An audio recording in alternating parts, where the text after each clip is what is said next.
Adelia Gerard looked at the young man with tears in her eyes and asked in despair what he had just said. The young man asked her for forgiveness and said that Count Gerard was no more. Adelia angrily hit him in the face. She asked furiously how he dared to do this to her father. She screamed that, thanks to him, he was free and alive. Cvon asked her for forgiveness. She swung her arm to hit him again, but he stopped her. Adelia screamed and demanded that he let her go. He asked for forgiveness. She screamed that it would have been better if her father had never helped him. Adelia screamed that it was all her fault. Cvon said that it was not her fault, since it was he who beheaded him, and then handed over his body to his compatriots. She screamed that she loved her, but he insulted her homeland and trampled her heart. He froze as he could not utter a word. The young lady looked at him with fury and shouted that she would never love him again. He froze in place at her words, as he did not expect to hear something like that. He saw her running away. He wanted to stop her, but only managed to ask her for forgiveness. The young lady left, leaving him alone with himself, and Cvon in turn was completely broken. I was very sad, because I couldn't tell her the terrible truth that her father was killed by his own compatriots. They killed him and put his head on a pike. They shouted that he was a traitor to the motherland. Elcarian Earless Prince is strange, and also her fiancé gave a terrible order. The young lady's father died because of a crime that the prince pinned on him. Adelia, without a doubt, believed her fiancé because she considered him to be a close person to her. She was deprived of her freedom, but she still continued to believe in her father and fiancé. Thus, a fatal misunderstanding arose between the young people. Many bitter days passed before she learned the truth, but this happened after he drank the potion. She screamed that she was wrong about him and asked for forgiveness. He looked at her and said that he had a request for horses. Adelia shouted that she would fulfill anything. She was shocked and couldn't understand why she didn't trust him, since he always protected her. He looked at her intently and whispered quietly that he loved her. With tears in her eyes, she said that she also loved him and asked him not to die. Cvon looked at his friend and called him the young man, told the young league that it was time for them to go. Adelia screamed that she was not going anywhere because she did not want to leave her love. He looked at her intently and with tears in his eyes said that she had no need to cry for him. He wanted her to be happy. The young lady in turn was very sad. It was difficult for her, and she did not want to let him go. Cvon looked at his friend and told him to take care of the young lady. He was happy because he was able to see his beautiful, beloved one last time. He was able to say goodbye, and a smile froze on his face. He saved the last of the Gerard line. The people of Earless hated the young lady's father, and so they came and burned the castle. Adelia Gerard fled to the country of Elaine Cvon, had arranged in advance for her to have a place to spend the night. The young lady was furious. She knew that he would never forgive her fiancé. She knew perfectly well that he had killed her father as well as her lover. She knew that the Ray, no matter what, would overthrow him from the throne. The young lady grieved greatly for her lover. At that moment, the young lady could not even imagine that it was then that the wheel of fate began to turn. The young lady was surprised. She did not understand why her whole body ached. She had the feeling that she was sleeping on the bare floor. A moment later, she woke up and froze in place. The lady was confused. Looking around, she wondered where she was, since she had fallen asleep in a different place. The young lady froze in place as she saw a familiar jar of ointment. A moment later, she heard some noise, the young man asking Cvon if he had seen my lady. She walked quickly to the door because she wanted to see who was talking. The young man looked at his friend and told him not to worry, as my lady often does what she wants.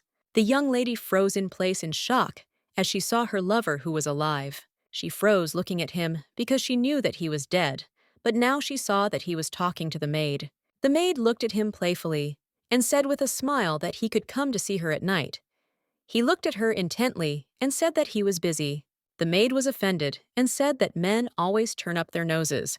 She said that he was simply incorrigible. The young lady in turn watched them closely, wondering if this was a dream, but a moment later she realized that she was in the past. At that time she was constantly offended by him because the maid chatted with him. The maid also brought him fruits. She said with resentment that the fruits were not tasty and told him to go to the forest and find other berries. She acted this way because she was very jealous of him. She knew that he was a slave at that time, and he barely had time to sleep. She didn't expect that he would go into the forest where the monsters lived and bring her other fruits. She saw the terrible calluses on his hands. She was puzzled because she understood that he had to work through pain. She looked at him and understood what a gap in status there was between them. One day she felt regret and wanted to ask for forgiveness for her antics, so she went into his room. It was her first time there. She knew that the room smelled strongly of hay, and now she understood why he was emitting this aroma. She mentally asked him for forgiveness. She knew that this time she would ask him for forgiveness as she should. But when she remembered what she saw, she became very angry. Then she said nasty things to him and hit him in the face.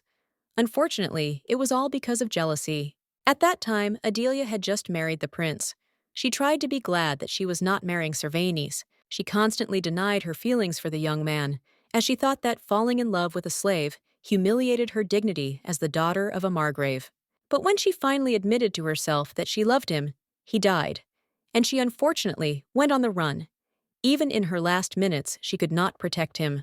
He looked at the young lady in surprise and asked what she was doing there. Adelia in turn froze, looking at him with tears in her eyes. A moment later, she burst into tears and asked him for forgiveness. Cvon looked at her in surprise and asked if she was in pain. He was puzzled and did not understand why she was crying. It was the first time he saw her cry, frozen in place. He wondered what he should do. He looked at her and asked if she was hurt. Adelia said that she had been unfair to him, and that was why she had come to treat his hands. Adelia stood frozen in place as he wiped away her tears, knowing his hands were very warm. He looked at her in surprise and called out. The young lady said that she felt warmth. She wondered in surprise if she was going crazy because she thought this was reality.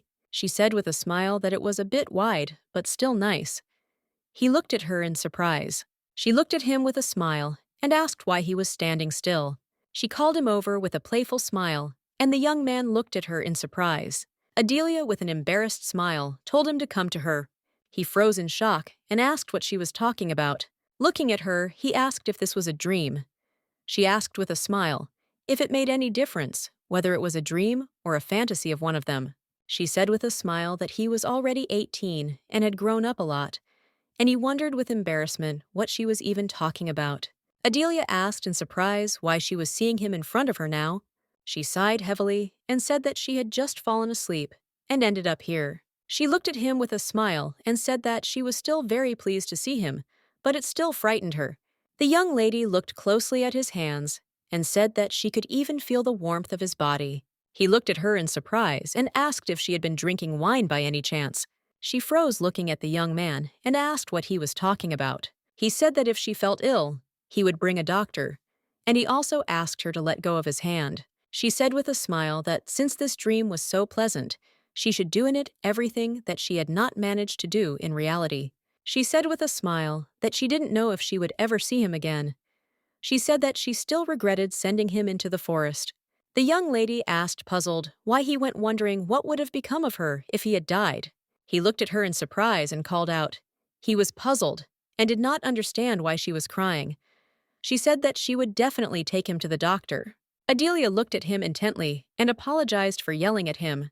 A moment later, they froze in shock as they saw a bright glow. She was in shock, did not understand what happened, because she saw that the magic bracelet made of stones began to glow. Cvon was a Seligelian, a nomadic people of the north. They are distinguished by physical strength and endurance, but weak in magic. But unfortunately, they could not use magic crystals, and therefore they were in the minority in the empire. And their culture was considered backward, and they were often oppressed into slavery. The Imperials often made fun of them, saying that if these people had even a drop of magic, they would be invincible. Cvon was just like that. He was a slave gladiator and was used in fights in the Colosseum. His father took pity on him and bought him out of slavery. Unlike all Seligelians, he was born with a strong magical ability. In a sense, he was a heretic. She knew that when the magic bracelet came into contact with a person, it only reacted when it was a more powerful magician. She was surprised, looked at him and asked how the magic bracelet could react to him. She asked in surprise, since when did he know about his power? He said that he was not dangerous to her. He said that this was his first time touching first-class crystals, and he didn't do anything, and he didn't even control it. She said that wasn't the point at all. She looked at him intently and said that they were reacting to me, despite the fact that he was a Celagelian. She asked in surprise, did this not even surprise him? She was puzzled since she had never met such a strong magician before. She looked at him intently and asked when he discovered magic in himself. Cvon said that during his origin, before becoming a slave, he had seen several magic crystals. She was surprised. She asked in surprise why he didn't run away if he knew about his power. A moment later, they heard a distinct noise outside the door and froze looking at the door. A few minutes later, a young man entered the young man's home and called him, but he was surprised when he saw no one. Cvon quietly whispered to the lady that she could punish him for this. But later, Adelia froze looking at him as she saw that he had hidden them with magic. The young people were a little puzzled, as they had clearly heard voices earlier, but when they entered they saw no one. The young people froze in place as they saw someone approaching them. The young lady was in shock as she realized that the young men were approaching them. The young man looked at his friend and said that they should leave, as there was no one in the room. The young man was a little puzzled and wondered if he had just heard it all. Cvon looked at the young lady intently and asked for forgiveness for his behavior. The young lady, in turn, was very much embarrassed. She wondered if this was a dream or a vivid fantasy. She looked at him intently, as she was puzzled and could not believe what was happening. They stared at each other for a moment without saying a word. He looked at her and with a soft smile said that he would never leave her or betray her. He said that he would not look for magic crystals and perform magic. He said that he liked it there and he didn't want to leave, and he also asked her not to drive him away. The young lady froze in place, as she did not expect to hear such a thing. She had no idea what was going on and wondered if it would hurt if he hit her. She asked him to hit her. The young man looked at the young lady in surprise and asked what she had just said. She said that he would never hit her, so she would do it herself. He looked at her in surprise and asked her, puzzled, what she was doing. He looked at her closely and asked if she was sure she was okay. She replayed his apology in her head. She saw his sad look. Adelia glared at him as she used to get angry when he kept apologizing.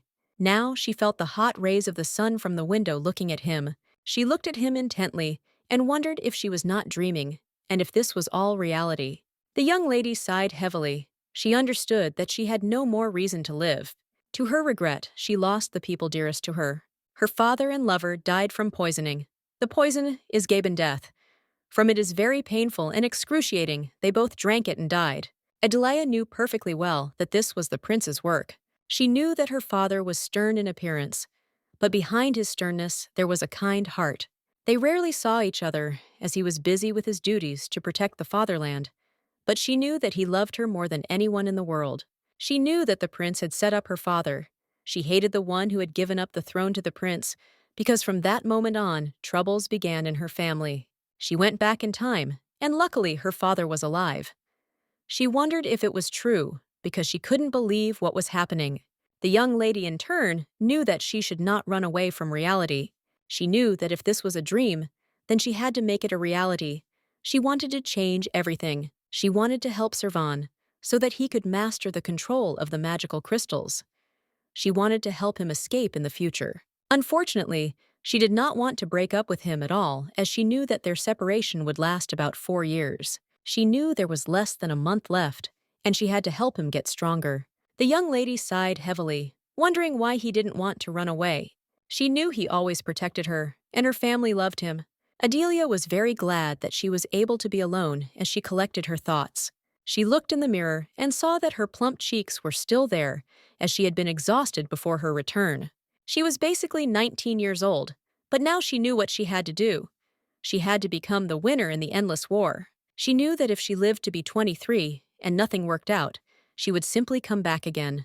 Adelia knew that the Gerard family had always protected the homeland of Irlis, but she understood that they would inevitably be betrayed. Adelia understood that they had to get ahead and give it to her first. She wanted to deprive the prince of his luck. The young man looked at his friend and said that they needed to go unload the cart. Cvon looked closely at his friend and agreed with him. Meanwhile, the young lady was watching the young man from the window, wondering when it all started. Irlis Empire was strong in its production of magic crystals, and there was also another empire, Elaine. Elaine was home to many nationalities, and the country had an inevitable conflict with Irlis because of the country bordering both sunnies, due to the International Non-Aggression Pact with Sonia, which contains first-class magic crystal mines. Erlis and Elaine waged war for dominance in the market for this valuable resource. And in this war, Cvon became a hero, but not Irlessa, but Elina. She knew that it was all for her and her father. The main target of Erlis, or rather Prince Erlis, was the Gerards. Adelia wanted to take revenge on the prince. For all the torment, she wanted to cut off his head and pull all the veins out of him, and she walked slowly to bed, knowing that she had to get up after midnight tonight. She thought that someone had taken her hostage, otherwise she would have nothing at all, and life would be much harder. Adelia thanked Cvon mentally for everything he did for her, but she knew that this time she would definitely help him and save him from imminent death. Late at night, the young lady woke up and went out to carry out her plan. Cvon saw that something was wrong with the young lady. Previously, she constantly sent him on errands, but now for some reason she stopped. He was a little worried, because he remembered the way she looked at him. He didn't understand what was going on at all, because she had previously taken out all her anger on him. A moment later, he froze and turned around, as he felt that someone was watching him. He was surprised, because he noticed that someone was sitting in the bushes. He wondered who it could be, since the man had hidden himself so that even a blind man could notice him. He sighed heavily, since he still couldn't see who was hiding in the bushes. But a moment later, he saw that it was a young lady. He was surprised and did not understand why she was hiding at such a late hour. Servant turned around with lightning speed as he wanted to pretend that he had not noticed anything. After a while, he hid himself as if he had decided to expose her, but he thought it was very sweet of her. A moment later, he saw a glowing trail and wondered if it was from an illusion spell. He was surprised and puzzled because he did not understand why the young lady was casting a spell. He did not understand what she was going to do. At the same time, the young lady was hiding in the crowd. She was a little puzzled, as it was terribly cold, and her hair was constantly getting in her face. She turned around, looking at the market, because she wanted to see if there was a shop selling hairpins somewhere. She looked at the bench where the hairpins were and suddenly saw Cvon. She was surprised and did not understand what he was doing there. He asked for forgiveness and said that he had not wanted to follow her at all, but was still afraid that someone would offend her at such a late hour. She was shocked and screamed that it was not that, as he could have died because of it. He said that he was following her at a safe distance. She looked at him in surprise and asked if this was really possible. She knew that the slave mark on his neck was actually magical. It will explode if it moves too far from its owner and the house. If she had known that he was watching her, she would have deactivated this brand. Adelia wondered why she hadn't thought of doing this before. She wanted to remove the brand and let him go home. She came closer to him to do this, but he moved away. She looked at him in surprise and asked what he was doing. He walked around her and said that he would like to braid her hair now. The young lady looked at him with confusion and surprise and asked what he was talking about. Adelia, in turn, knew that he braided her hair every day. She remembered how she grumbled every time she didn't like her hair, and he had to redo it. Now she was ashamed of it. She froze in place, embarrassed, since she hadn't felt his hands on her hair for a long time. She asked who he learned this from. He said that he had a sister because she was fidgety. She had a constant mess on her head, and so he braided her hair. She sighed heavily and said that she didn't know that he had a sister. She was very curious about what happened to his sister. Cvon looked at the lady intently and said that there was something he wanted to show her. She was surprised as she saw a 6th-grade crystal. He said that he could help her with magic, since this crystal increases his power. She asked in surprise if he had really had the magic stone with him all this time. He said that he was really lucky, but he was giving it to her now because she could do better with it. She looked closely at the stone and knew she had to deal with the branding issue immediately. Adelia didn't know if he would like what she was about to do. Adelia came closer to him and said that they would do something better. A moment later, a bracelet with magic stones appeared on his wrist. He said that he did not need a magic stone at all since he was an Arab. He asked in surprise how she would cast a spell if she had given the bracelet to him. She said that the bracelet was already 2 years old, and she would buy a new one. He looked at her closely and with a soft smile said that he was willing to wear it for her. She said that she had things to do, but he could come home. She looked at him intently and said that she would remove the brand immediately so that he would be safe. He said that she could kill him, but he would not let her do it. She said in shock that she would never kill him. He looked at her intently and said that in that case, she could give him her permission to go with her. He glanced sideways at the young lady and asked why she had come here alone. He said he didn't know what she was going to do there, but she could leave it to him. She said she had come for a meetings. He asked her, surprised and puzzled, what meeting they were talking about. At the moment, it seemed to her that he was simply taking her into account. She sighed heavily as she created a semicircular barrier of illusions. It was crooked, and she was even ashamed to show it like that. But on the other hand, the less competent she looked, the more brazen they would be. He looked at her and said that it was a wonderful job. He said that if she got tired, he would help her. But suddenly, they heard some noise in the distance. With lightning speed, he shielded the young lady with his body. The man shouted angrily at the young man to stop. A moment later, the man caught the slave and angrily asked if he really wanted to run away. The man used physical force against him. The young man shouted that he was not a slave at all, but an irlishan. The young lady looked into the distance, wondering what was going on. The man shouted that there was no brand on the young man. The young lady in turn froze looking at the young man. Cvon covered her face with his palm so that she would not see such a sight. He told her not to look. She pushed him away and said that she needed this young man as she had to help him. He asked her in surprise why she needed this scoundrel. She looked at him and a moment later said that her luck depended on this guy. A moment later, she used her magic because she wanted to help the young man. The man froze in place, not expecting to feel magic behind him. A moment later, the man shouted to his accomplice that they were being followed by a Ya. There are not so few mages in this world, but among them there are very few combat mages. For this reason, in the ancient dialect, they are called few in number, namely Aya. The level of her magical powers was worrying, but Adelia was a mage, and she knew she had to get rid of the mercenaries. She knew that, as a noble lady, she had every right to punish those who oppressed and robbed the people. A moment later, she struck. The mercenaries were shocked. They began to run without looking back. She was surprised because she had struck with a clear trajectory. She wondered if at 19 years old she could do that. She wondered if her friend had helped her. He looked at her and asked if he should detain the man. She said that they needed to catch his pursuers first, since they needed to be taken and handed over to the guards, and the guy needed to be escorted home. She looked at Cvon with a smile and said that he could take the rope. He looked at the young lady with puzzlement and surprise and asked if she really wanted to accompany the young man home. Adelia didn't expect such a reaction, but a moment later, she said that she needed to accompany him to his own house. He looked at her and still agreed, and also said that she needed to wait for him here while he did everything. A moment later, the young lady saw that everyone was tied up tightly with ropes. She looked closely at the young men as they reminded her of dried fish. Cvon looked intently at the young man and asked the lady if she should tie him up too. The young man in turn was very frightened and trembled as he looked at Cvon. Cvon V saw that the mercenaries began to cut the ropes. The lady distracted him and called out. He looked at the young lady in surprise and asked what he should do next. A moment later, the man rushed at him with lightning speed. Adelia screamed and called for Cvon as she saw the mercenary running towards him with a knife. Servant turned around with lightning speed and neutralized the enemy. Adelia rushed to Cvon. She was worried because the mercenary suddenly attacked. He said that he was fine and she didn't need to worry. Adelia noticed that he was scratched and asked him not to put himself in danger. Cvon looked at the lady in surprise as he did not expect her to behave like that. But a moment later, his face changed, and with an embarrassed smile, he said that he would try not to do that again.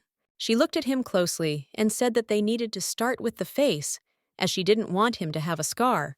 A moment later, she pulled away from her friend as she heard a noise behind her. Milady looked at the young man intently, for she knew that she had finally caught her luck. She came closer to him and extended her hand to him. The young lady looked at him with a smile and said that it was time for them to go.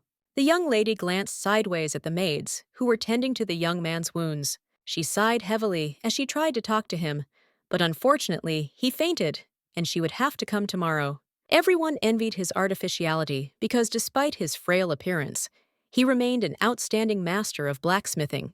She knew that if he were to fall into slavery, he could only belong to Elkarian. She was very glad that she was able to steal it. She told Cvon that if he wanted to ask her about something, he didn't have to be shy. He looked at her puzzled and asked why she needed a blacksmith. She said with a smile that she needed him, and also asked if he really wanted to be a blacksmith for her. Cvon looked away in embarrassment and said that if my lady so wished he would become a blacksmith. She thought for a moment because she knew he would succeed. But in turn, she understood perfectly well that he must become a warrior. She looked at him sideways and asked him not to die because he should not die. He looked at her in surprise and asked why she suddenly started talking about this. The young lady said that he must promise her that he would not die. He looked at her excitedly and said that he would promise her this. He looked at her intently and said that his life, death, and everything else belonged only to her. She looked at him intently and said that the blacksmith was needed not only by her, but by both of them.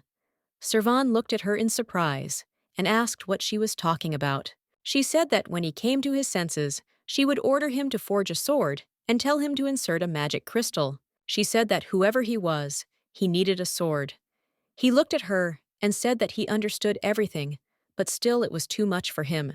Adelia looked at him in surprise and asked what he was talking about. She said that she couldn't wield a sword. He sighed heavily and said that he was a slave and had a brand on his neck. She looked at him in surprise and asked why he was clinging to the brand. Adelia said that she could take him off in no time, and she didn't see him as a slave. She also asked him not to look at her as his mistress. She knew he would never leave her side unless she removed the mark from him. The young lady sighed heavily, looking at her companion. A moment later, she came closer to him and extended her hand. She said that it was time for them to go. She looked at his hand in surprise and wondered if he had ever held her hand before. The young people walked slowly. Adelia asked if he could bring her all the pots of rimla. He looked at her in surprise and asked if she really needed everything. Cvon knew very well that the aroma from them was very strong. She knew that in 4 years, the war would begin, and it would be followed by an epidemic, a terrible fungal disease that would cause necrosis. The cause of this disease will not be known, and soldiers with weakened immune systems will be highly susceptible to it. The cure for the terrible bottom disease is rimla. She knew that many seedlings of this plant were grown in greenhouses even before it became scarce. She knew she had to dilute it so much that she had many times more than the prince. She wanted to do everything possible to make sure they were armed with the cure. She said with a smile that she really loved the smell of this herb. Adelia smiled and said that she would grow it in the garden, and then there would be a wonderful aroma everywhere. He looked at her intently and said that he would certainly plant the grass wherever the young lady ordered. He looked closely at the young lady, for he knew what the gesture meant. When a Celagelian plants flowers in the girl's garden, he knew perfectly well what it meant when he confessed his love to her. He looked closely at the young lady, as he knew that she was not familiar with this tradition. The young lady asked him shyly if they could plant flowers together. He knew that if a girl continued to court a flower, it meant that she reciprocated his feelings. He knew that she didn't know about this either. Cvon, in turn, sheepishly agreed with the young lady and also asked when they could start. Adelia looked at Cvon, who was in the distance, and called him. She asked him with a smile if he was bored. He smiled and said that he was not. She said that they could go home now. She was a little worried, because there were too many seedlings. He said that she didn't need to worry, because he would take everything away. She said he could give her 1 box.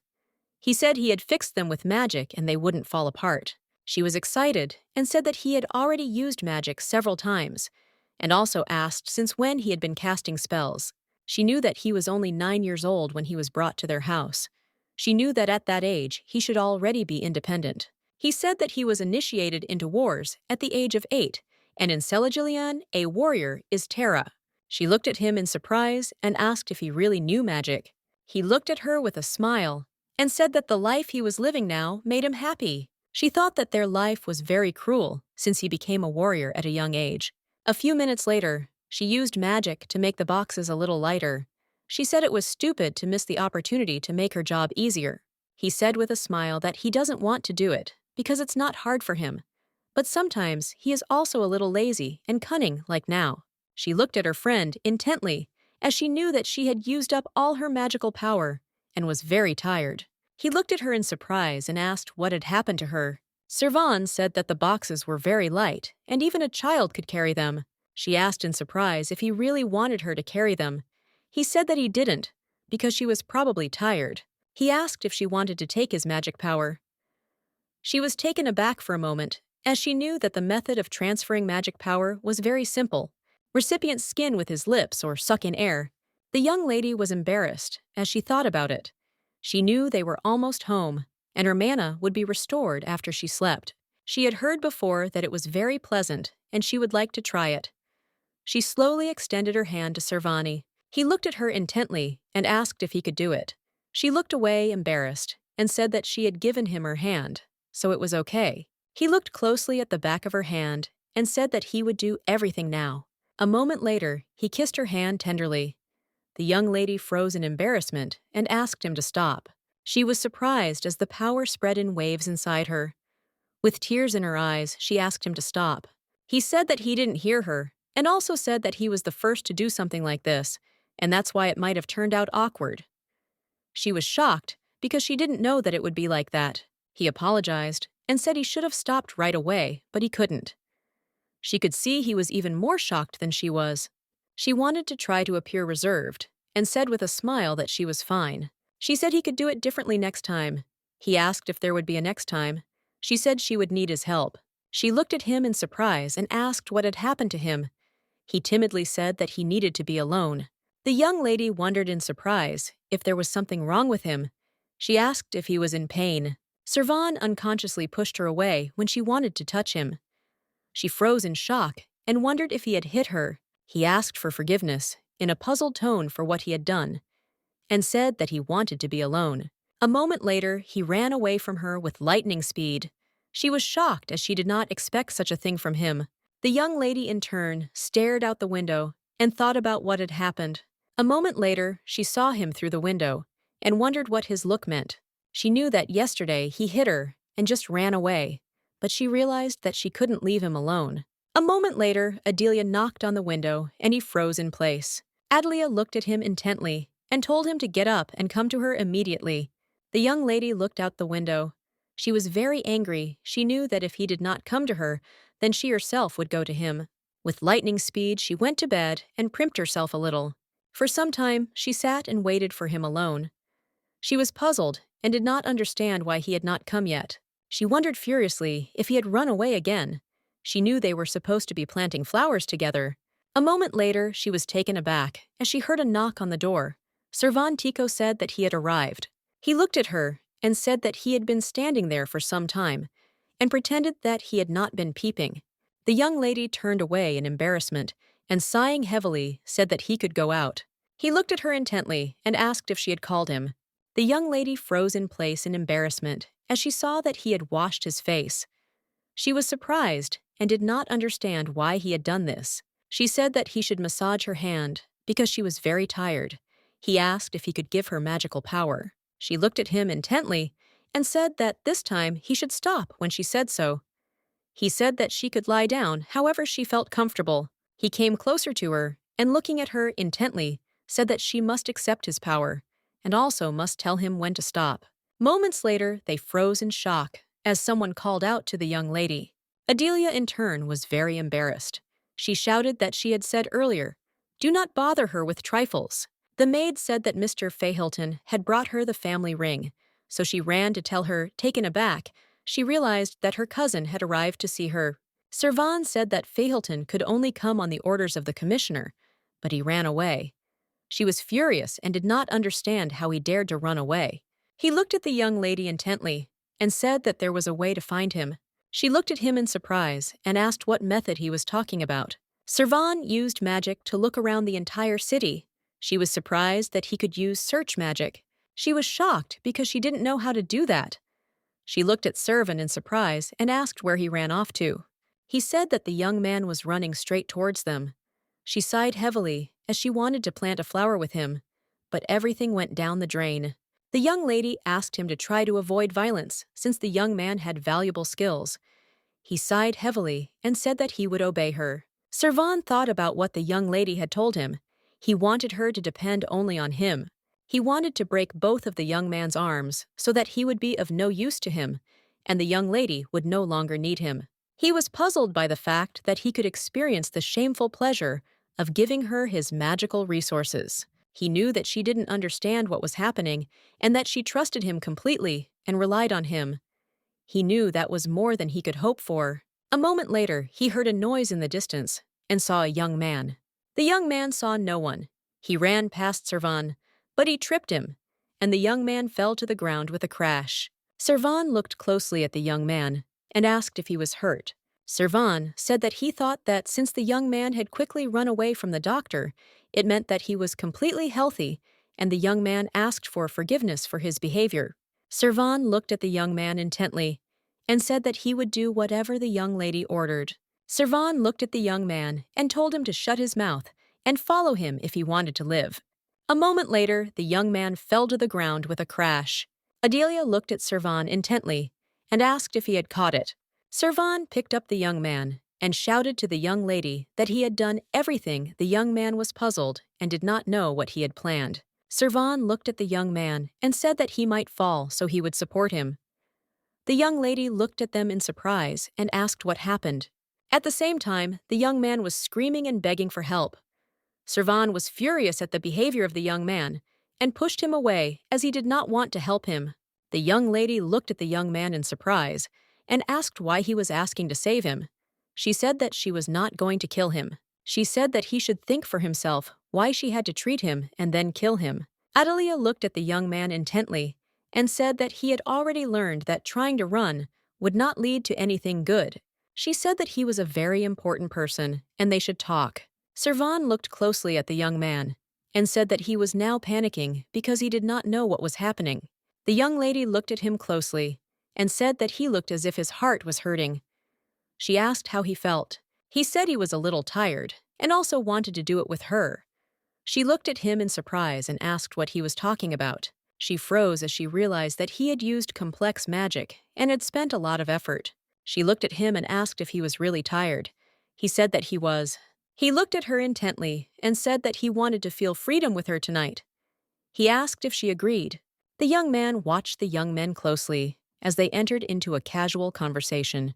He looked at them intently, as it did not seem surprising to him, since the girl had reasons for behaving so obediently. He knew that no one would worry about him in a situation like this, since he was just a monster. He was shocked and did not understand how a young man could treat a little girl like that. She knew that, according to imperial law, if someone steals money, he will have to pay 12 times the damages. She looked at the young man intently and said that if he ran away, he was no different from a thief. A moment later, she calculated the compensation he had to pay her. He froze in shock as she told him the amount he had to pay. She looked at him intently and with a sly smile said that if he couldn't give it all back right away, then the interest would grow every day. The young man froze because he saw her as a demon. The young lady looked at him and said with a smile that there was another way to make amends. She handed him a scroll of paper. He looked at her in bewilderment and asked how he could do this, since it was the first time he had seen such a drawing. She said with a smile that there was another drawing and asked if he would like to see it. The blacksmith's blood boiled in his veins, and with a mischievous smile, he said that he would like to see it. Unlike the current weapons, this weapon not only increased Ia's attack power, but also allowed an ordinary soldier to use the power of Ia's face. She knew that no matter what, these weapons would definitely be created by the young man. She looked at him with a smile and said that if he signed a contract with her, she would give him the drawings since she didn't need them anyway. He looked at her with a smile and agreed, his eyes shining as he wanted to quickly begin creating beautiful weapons. The young lady plopped down on the bed with lightning speed. She sighed heavily because she was very tired. She remembered the young man. She was surprised because she did not think that he would ask many questions. Even her tongue hurt from the fact that she explained everything to him in detail. She looked at her companion in surprise and asked if there really was no shift in his room, since she had only seen candles. He sighed heavily and said that, unfortunately, he simply did not have enough time for this. He looked at her intently and asked if it was too dark for her. The young lady, in turn, timidly said that it was not so, but she was well aware that the room was dark, and she began to feel more nervous. She knew it was nothing to worry about, but she didn't understand why she was acting like that. She knew she could do it if she wanted, so she didn't need to be nervous. She looked at him intently and said that, in any case, they would not be disturbed like in her room. She said that this time he did not need to stop, even if she told him to stop. She said that he did not need to ask anything, and he could do whatever he wanted. She looked at him in surprise and asked what was wrong with him. He looked at her closely and said that she had a habit of clutching the blanket when she was nervous, and she could hurt her hands. He said that she needn't worry, for he would stop right away if she said Adelia. With a smile, said that she would say such a thing. He smiled and said that he knew it. He looked at her intently and said that if she did say it, he would definitely get it. She sighed heavily and said that she would just stop if she didn't feel like it. The young lady timidly said that he could get down to business. He looked at her intently and said that he would begin. Now Cvon slowly reached for her neck. The young lady in turn sighed heavily. He quietly whispered to her not to strain her hands as they were still injured. The strange and unpleasant magical power he felt on the other side was not the magical power of Milady or Gerard. It was the power of a stranger. He was furious and did not understand how they dared. He did not know who it could be. The young lady was shaking. She asked him to stop as she could not stand it anymore. He looked at her and said that he needed to check something as he felt strange magic. He asked if she knew anything about it. Trembling, she said she didn't know anything. She asked if they could do it tomorrow.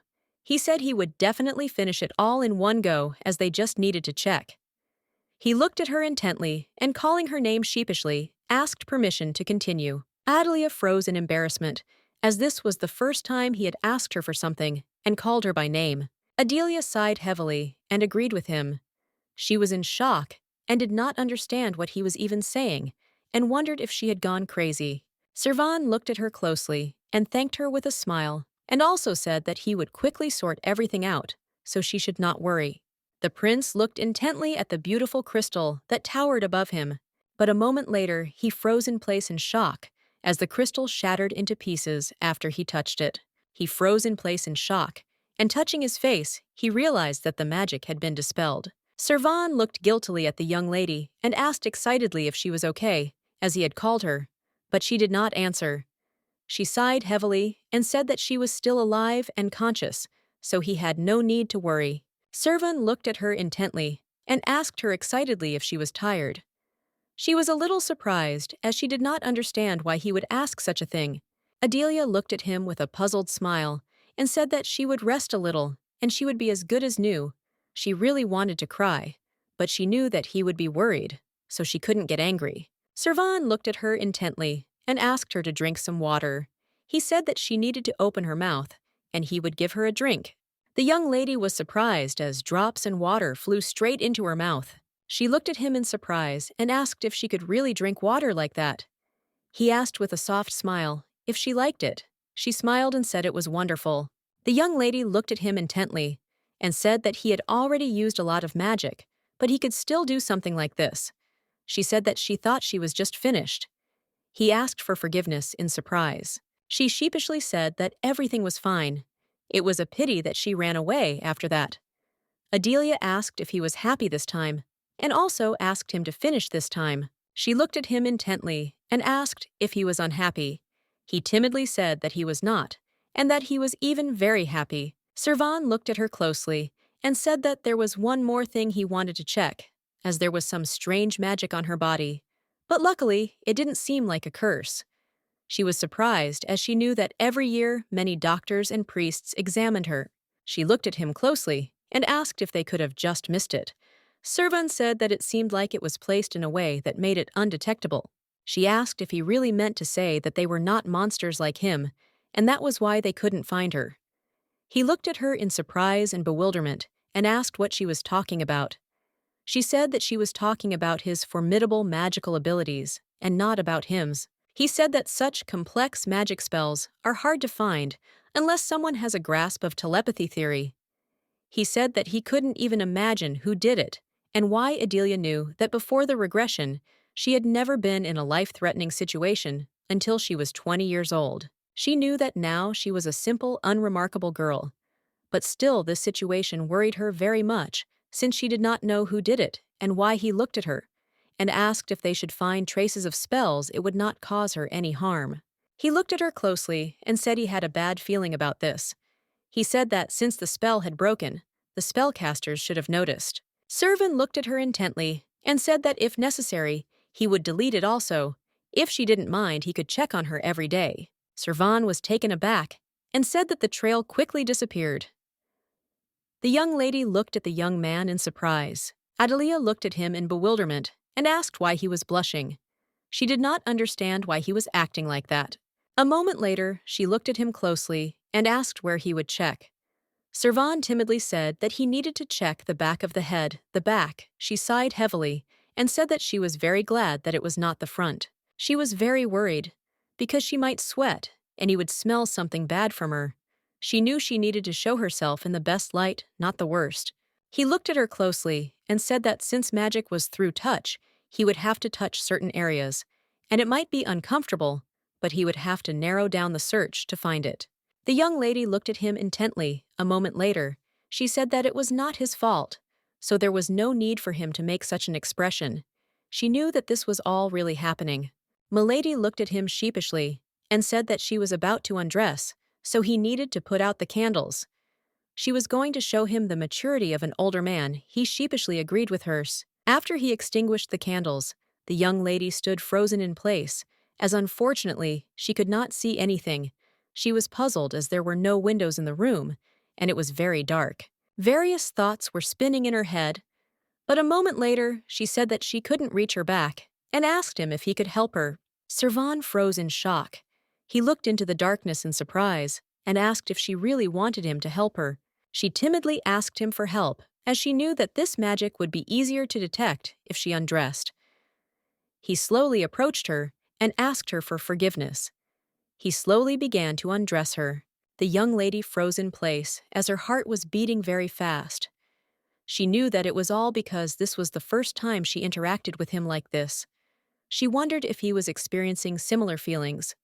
She really wanted to know what he was feeling now, and if he saw her as a girl. A moment later, he said he had found what he was looking for. She was surprised, looked into the distance, and asked if it had really happened that quickly. He sighed heavily and said that everything was exactly like that. He slowly touched her back. A moment later, he clearly noticed the seal on her neck. It was trembling from his touch. The young lady looked at her assistant intently and asked if there was still nothing worth investing in. The young lady thought for a moment. She knew that quite a few people had touched her neck, and she hadn't even counted the maids yet. She understood that they could use the hair as an excuse. She looked closely at her assistant and wondered whose side he was on. She knew he was the butler, who had taken care of Gerard since she was a child. But she knew his eyes were cold when he looked at the other butlers. She looked at him intently and said with a smile that this business would definitely fall apart. A moment later, she heard someone calling her. Turning around, she froze in place as she saw the crown prince in front of her. The prince looked at the young lady with a sly smile and said that they had not seen each other for a long time.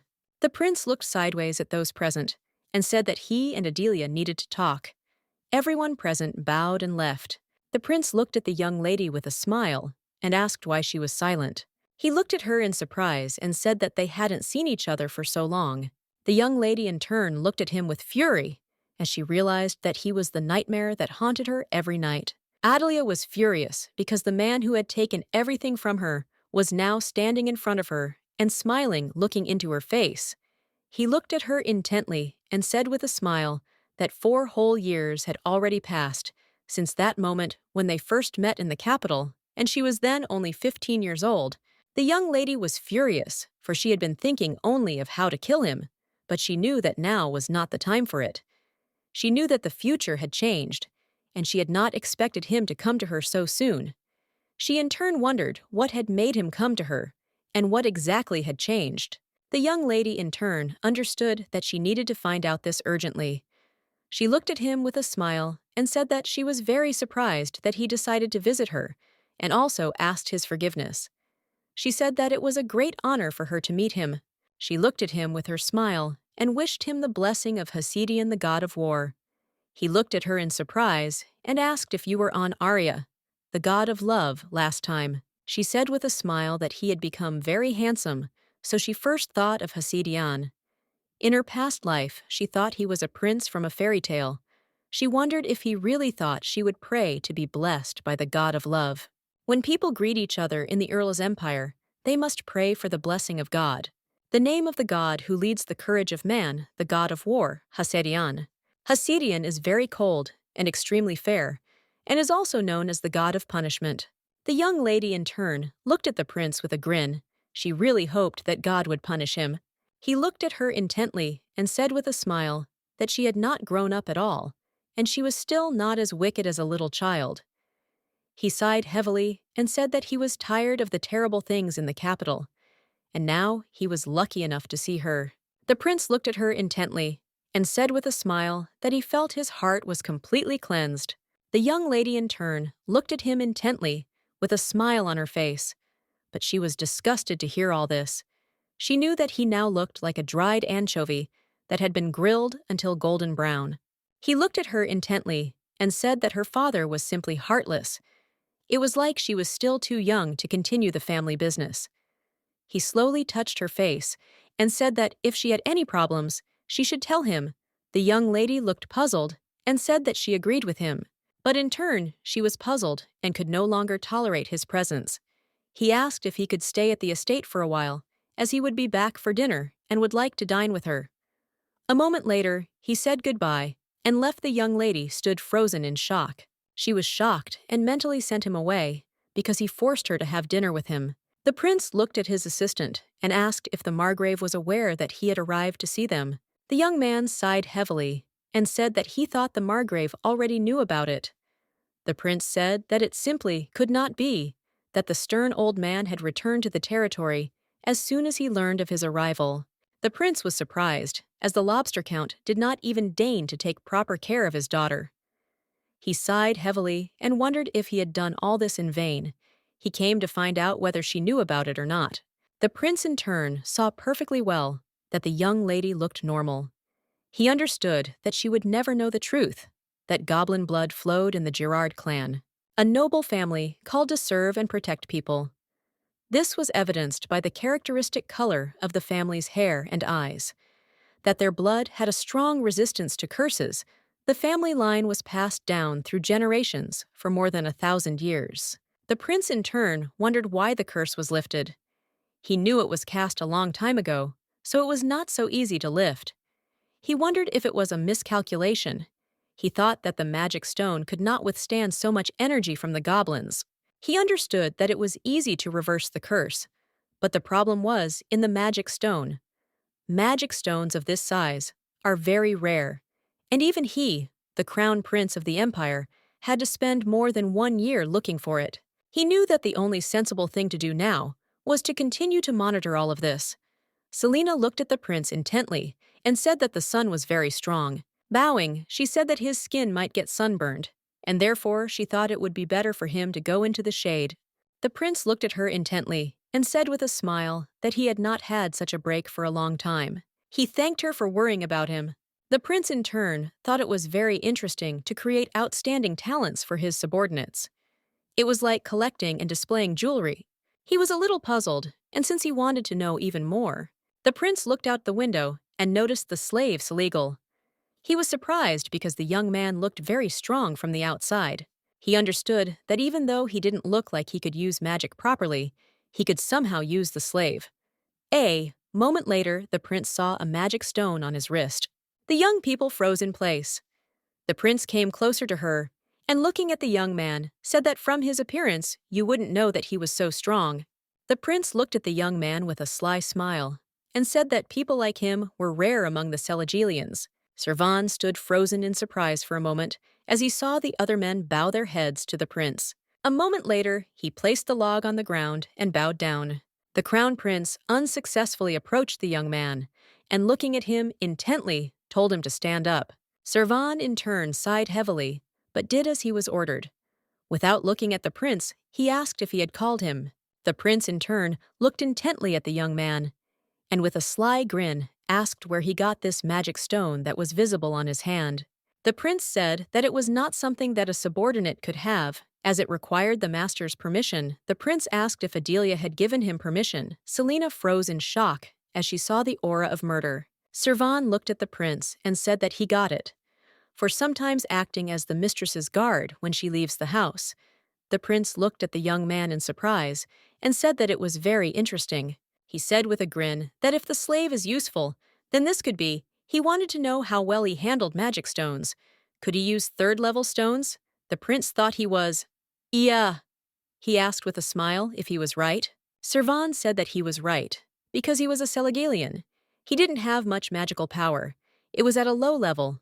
He understood that he would have to adapt to this situation.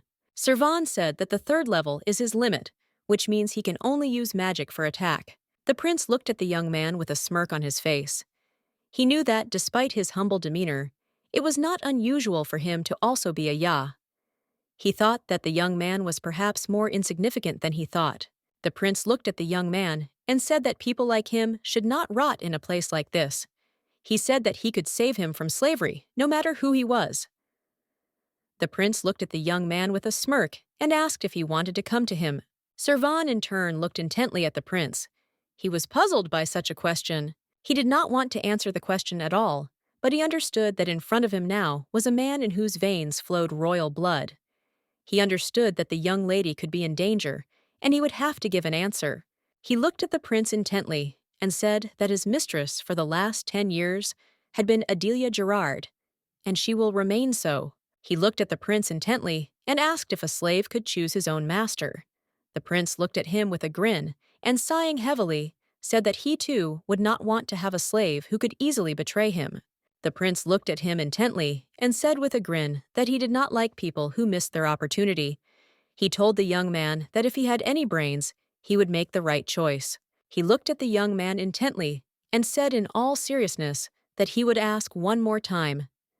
A few minutes later, he asked who his master really was. The young man calmly said that he had only one mistress. The prince was shocked. He sighed heavily at this statement and said that this dog also had a home. The prince looked at the young man with fury and told his subordinates to tie him to a tree. The young men looked at the slave with contempt. The young man handed Selena the bracelet and said that he would take it just in case, since it contained magic stones. Cvon, he sighed heavily. Of course, he hated with all his heart when he was beaten, but dealing with him was simply unbearable. He was a little worried and did not know what to do. He simply could not accept the fact that the young lady could suffer from his actions. He understood perfectly well that nothing terrible would happen to him if he was beaten a little. The prince approached the young man and said that it seemed that Gerard did not know how to properly raise a slave, since he saw that there was not a scratch on the young man's body. The prince, in turn, was surprised as he saw that the young man was very calm and did not even tremble. The prince looked at him intently and said that now he would bear his punishment. And the reason for this was that he spoiled the mood of a representative of the royal family. He looked at him intently and said that he would punish him regardless of the number of his beatings. The prince looked at the slave with fury and contempt. He knew that he was just an insignificant dog and should get what he deserved. He knew that a slave should know his place. The young lady, in turn, sat quietly and thought about what was happening. She really wanted to save Cvon. She understood that now she could give up everything for him. The young lady, in turn, understood perfectly well that no matter how perfect the prince's knights were, no one would be able to stop Cvon. But she understood perfectly well that her father could suffer in this situation. She knew that if any of the royal family died on her estate, then all the blame would fall on her father, the blame for not protecting the royal family. She understood that her father would certainly be deprived of life. She sighed heavily as she wondered what he was thinking then. Since he was trapped, she was very angry as she knew her dad was always honest. But despite everything, she really wanted to meet him. She knew that she must also meet with, who must certainly visit her estate. Hugh Crouch, Gallon Store. Owner, Adelia knew she could learn a lot from this man. He was more of a scholar than a merchant, in fact, because he even conducted his own research.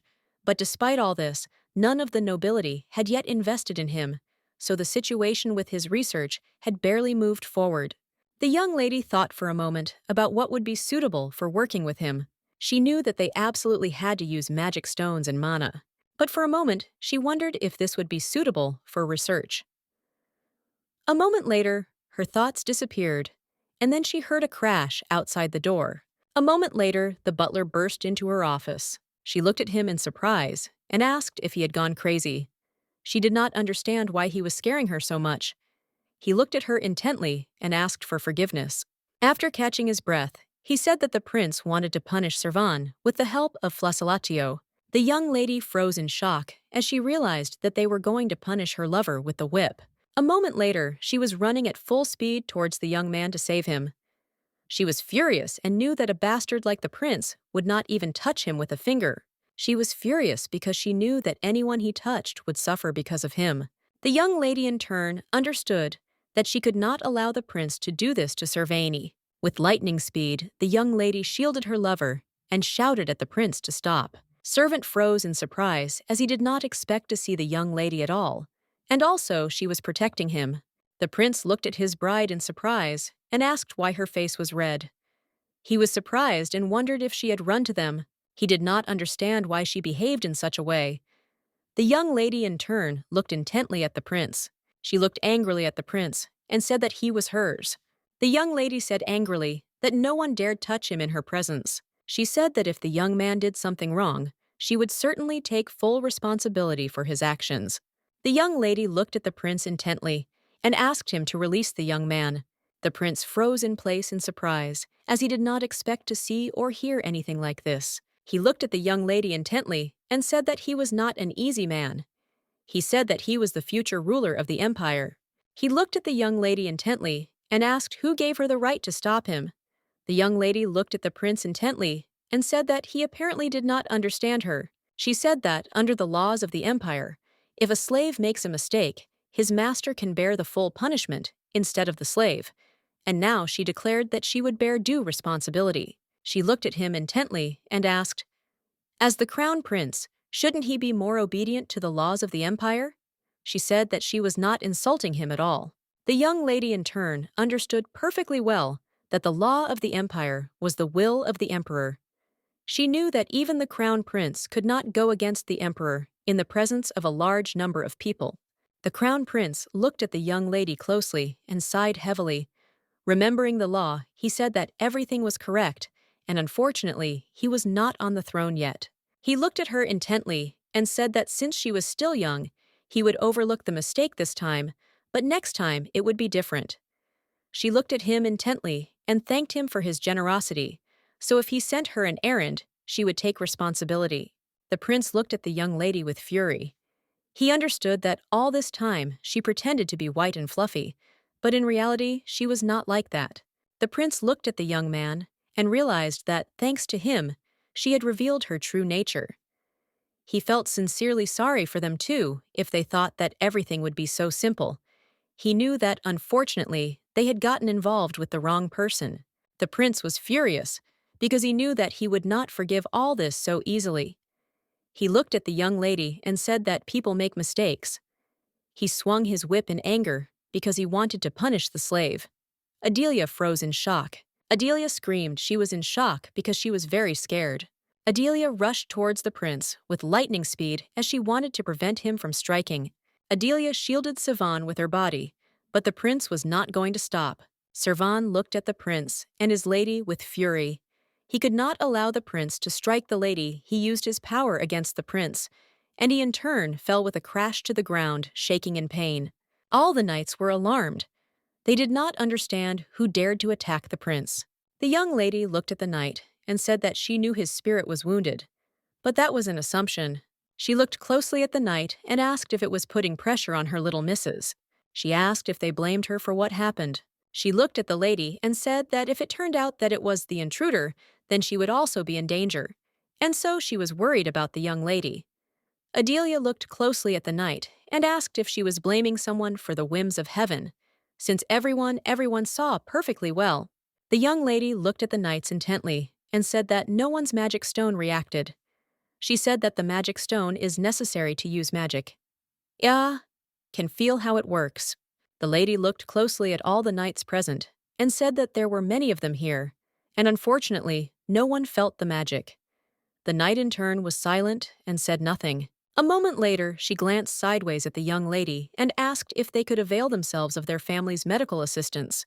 The young lady in turn sighed heavily and said that of course they could take advantage of this. The knight generously thanked the young lady for her help.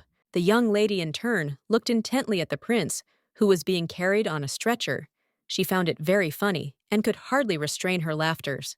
A moment later, she looked at her friend and asked if he was okay. Cvon, as if nothing had happened, said that he was fine.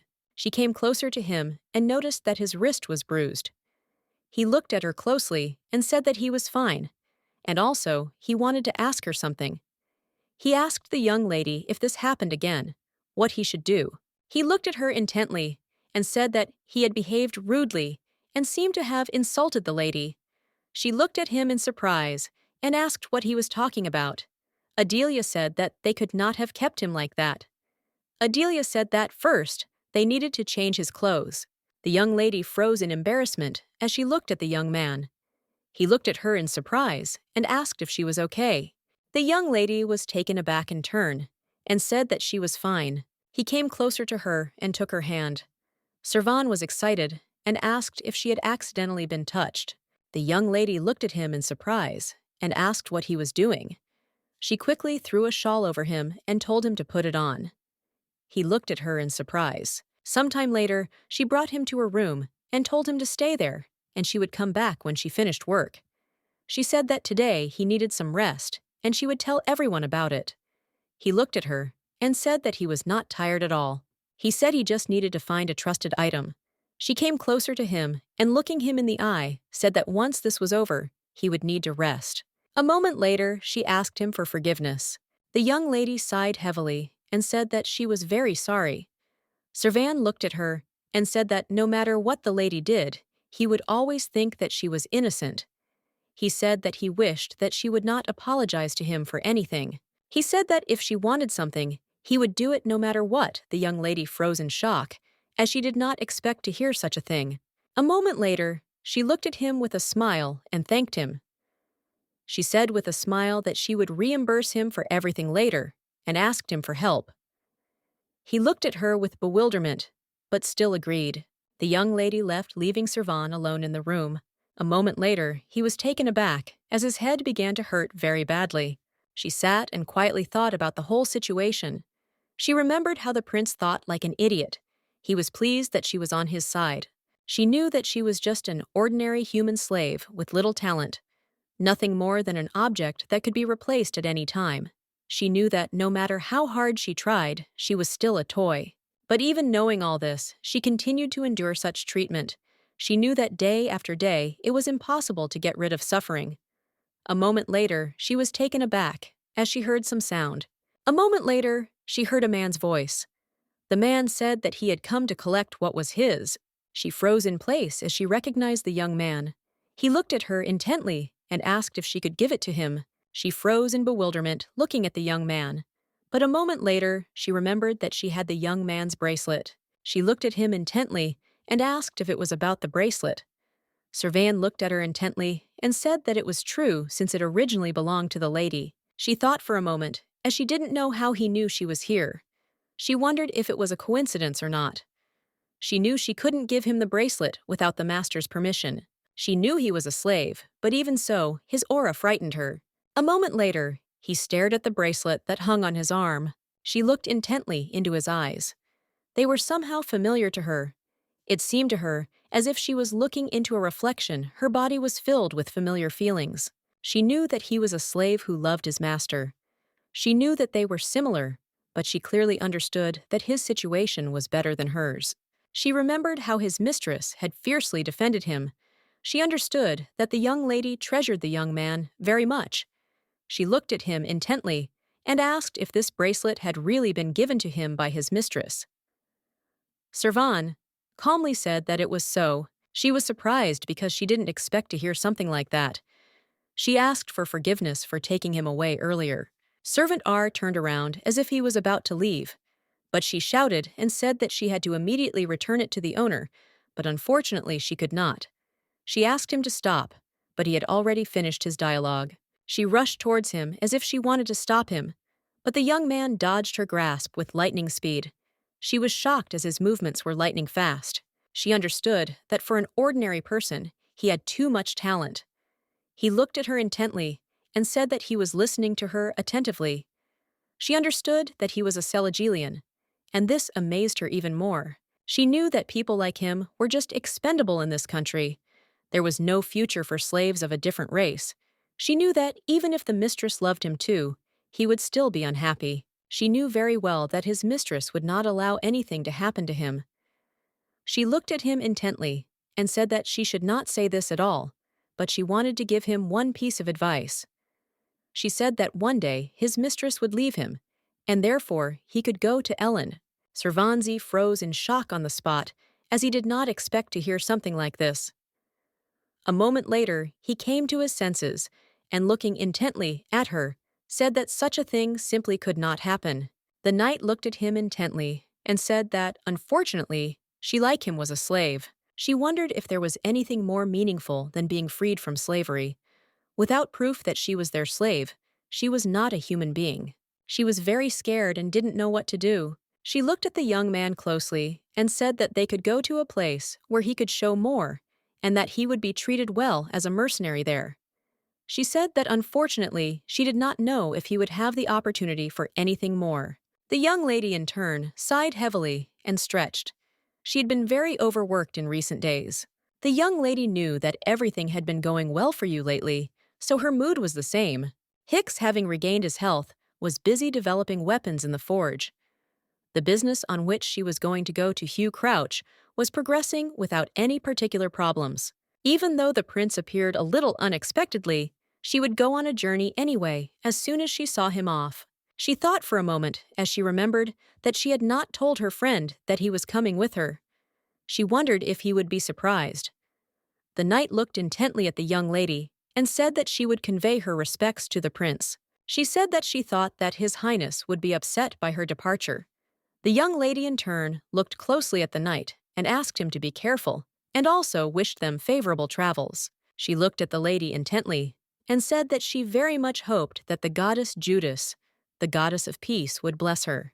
The young lady in turn thanked the knight for his blessing. A moment later, she froze.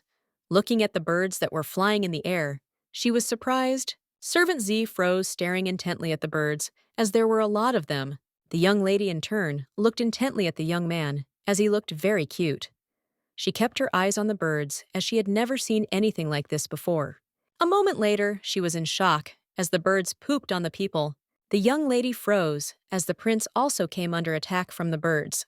The young men hurried because they knew that they had to quickly wipe the prince.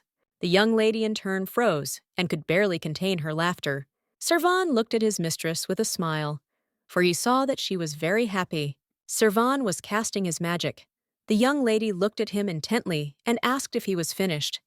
He sighed heavily and said that he was done for today. The young lady in turn sighed heavily and said that, unfortunately, she could not even imagine what it was like. As he was helping her and using his magic for healing purposes, her shoulders became a little bare.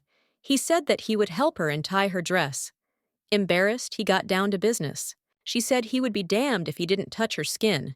She said he did it every day. She asked in surprise how he could tie her shoelaces without touching her body. He said he had practiced a lot, so he had experience. The young lady asked him how about untying his shoelaces. He froze in embarrassment. She asked him if he did this often. He nervously said he was done already, so he apologized. The young lady looked at him in surprise, but he shouted that he was already leaving and climbed onto the window. She looked at him in surprise and, puzzled, asked him to wait. She stared after him and didn't understand why he was so embarrassed. She was surprised and didn't understand how he could be so tall. The young lady in turn knew that she needed to start applying her actions right now. The young people looked at each other as they heard some strange noise. The young man was surprised. He saw nothing, but he felt something. He saw nothing in front of him, but he did not understand why the door suddenly opened. He knew that there were definitely traces of a person. Milady said that it was she. The knights looked at her in surprise and asked if it was really she.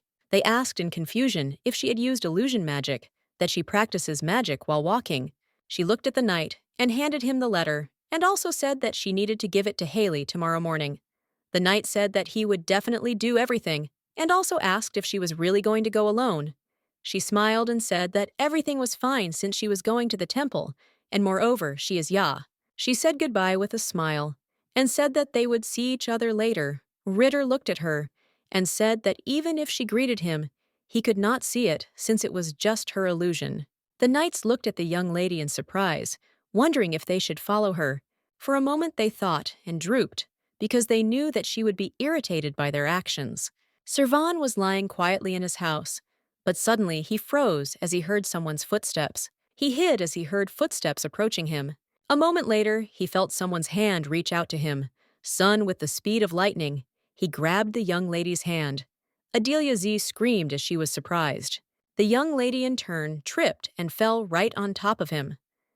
She sighed heavily and said that it was very loud, and also asked if he was okay. He looked away from her in embarrassment and said that everything was fine. Cvon timidly pulled himself up and asked the young lady, puzzled why she had come to see him at such a late hour. He looked at her in surprise as he saw a backpack on her shoulders. He asked what it was. She looked at him with a smile and said that it was a backpack for traveling. She said that it only looked so massive, but with the help of magic, she made it light. He looked at her in surprise, asked why she was wearing it. The young lady looked at the young man intently and said that they were going on a journey. He froze in bewilderment. He looked at her intently and asked if they were going on a trip together. The young lady sheepishly said that they were. Cvon P. stood up and looking at the young lady said that first, they needed to reduce the size of her backpack. He looked at the young lady and said that the backpack had been reduced in weight. However, the appearance was too obvious. Using magic, he shrank the backpack with lightning speed. He looked at her closely and asked where she was going and how long she was going on the journey. The young lady thought for a moment. Adelia said that she needed to get to the lands of Gurton. She said that she had to go back before her father returned, so the journey would take about a week. They had to travel by horse. She looked at the flower and asked if she should plant it by the roots. She said that the rest of the Jean's garden would be planted in a different way, so they could do it together. Adelia looked at him in surprise and asked why he didn't ask her questions. She asked if he wasn't interested in why she wanted to travel. Cvon sighed heavily and said that he would be lying if he said that he was not interested. He said that it was not something he needed to know. He looked at her intently and said that her safety and the fact that he was her doctor were the most important things to him. The young lady in turn thanked him shyly. She looked closely at the sprout and said that this place was visible from her window, and if she wanted to admire the tree that they planted together, then she could admire it at any time. She said steadfastly that it was a lot of fun, and now it was their memory. She said that she wished she could see traces of everything she had done with him every day. The young lady thanked him with a smile. He looked at her intently and said that he had said earlier that he would grow a tree for his lady, and his lady had planted a tree for him. Adelia looked at her companion with a smile. She was very pleased because he was telling her simply wonderful things. He looked at her intently and asked sheepishly if they could finish what they were doing. She agreed with him with a smile and also said that they could now leave as she knew that they needed to return to the barn and get the horse. The young lady looked at him in surprise and said excitedly that she could go herself. Cvon looked at her intently and said that they could go no further. He said that no matter how fast they went, they would not reach the nearest village until the morning. He walked away from her and told her to wait there while he pitched the tent. The young lady sighed heavily. She realized that she was only getting in the way. She really tried her best, but to be honest, she was incredibly tired. It was difficult for her to continue the trip. She sighed heavily because she realized that she could not even help him set up the tent. She looked at him intently and asked for forgiveness. She said that, unfortunately, she could not go alone. Straightening out the tent, he said that everything was fine, and she did not need to worry about such things, since he was very happy when she called him with her. He said that the fact that she had disappeared, leaving only a letter, would be even more painful to him.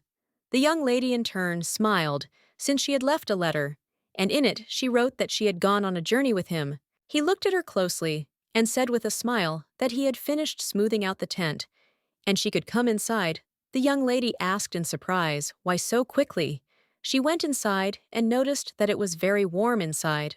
He asked her to wait a little, as if she were to sleep in such a state, it would be very uncomfortable. He said that she could first wash herself in hot water and then lie down to sleep as she would feel better that way. The young lady looked at him in surprise and said that they didn't have anything in order for them to get enough water. He said with a smile that he was making a bath for her now. The young lady was surprised, as she didn't expect such a thing. She looked at him closely, as she noticed that he had used magic. He said with a smile that he had added some essential oils and made the water hotter. He asked if the water was at that temperature. The young lady slowly walked up and touched the water. She said with a smile that it was very good. She looked at him intently and said that, unfortunately, she had never taken a bath on her own. She said that until now, the maids had done everything, so she hadn't thought about it. She asked with a smile if he could help her take a bath. The young man froze in shock, as he had not expected to hear anything like that. The young lady looked at him intently. She was distracted and did not understand why he blushed so much. Since she was telling him everything seriously, she asked him with a smile to help her take off her clothes. She said that, unfortunately, she had never done it herself, but he should know how to do it. He looked at her confusedly, since he could not utter a word. A moment later, he said that dangerous monsters could appear at any moment, so he needed to protect her. With lightning speed, he ran out of the tent in embarrassment. The young lady, in turn, laughed as she saw that he was very cute. The young lady slowly stepped into the water. She said with a smile that the decision to wear simple clothes was right. She liked the bath he prepared for her so much that she wondered if she should use it every day. Going outside, the young man froze in shock. He sighed heavily. He was embarrassed and couldn't let her see his stupid expression. He didn't think about it at all, because he just wanted to help her relax. A moment later, he froze in place with alarm as he heard and felt that someone had used magic. He knew that the wind was not natural at all, and that someone had caused it intentionally. He looked into the distance, because he realized that there was a fight going on somewhere. He knew that it had nothing to do with him. Unfortunately, he knew that his lady was very sensitive, and if someone made a lot of noise, she would certainly find out about the fight. He wondered if he should go and check everything out.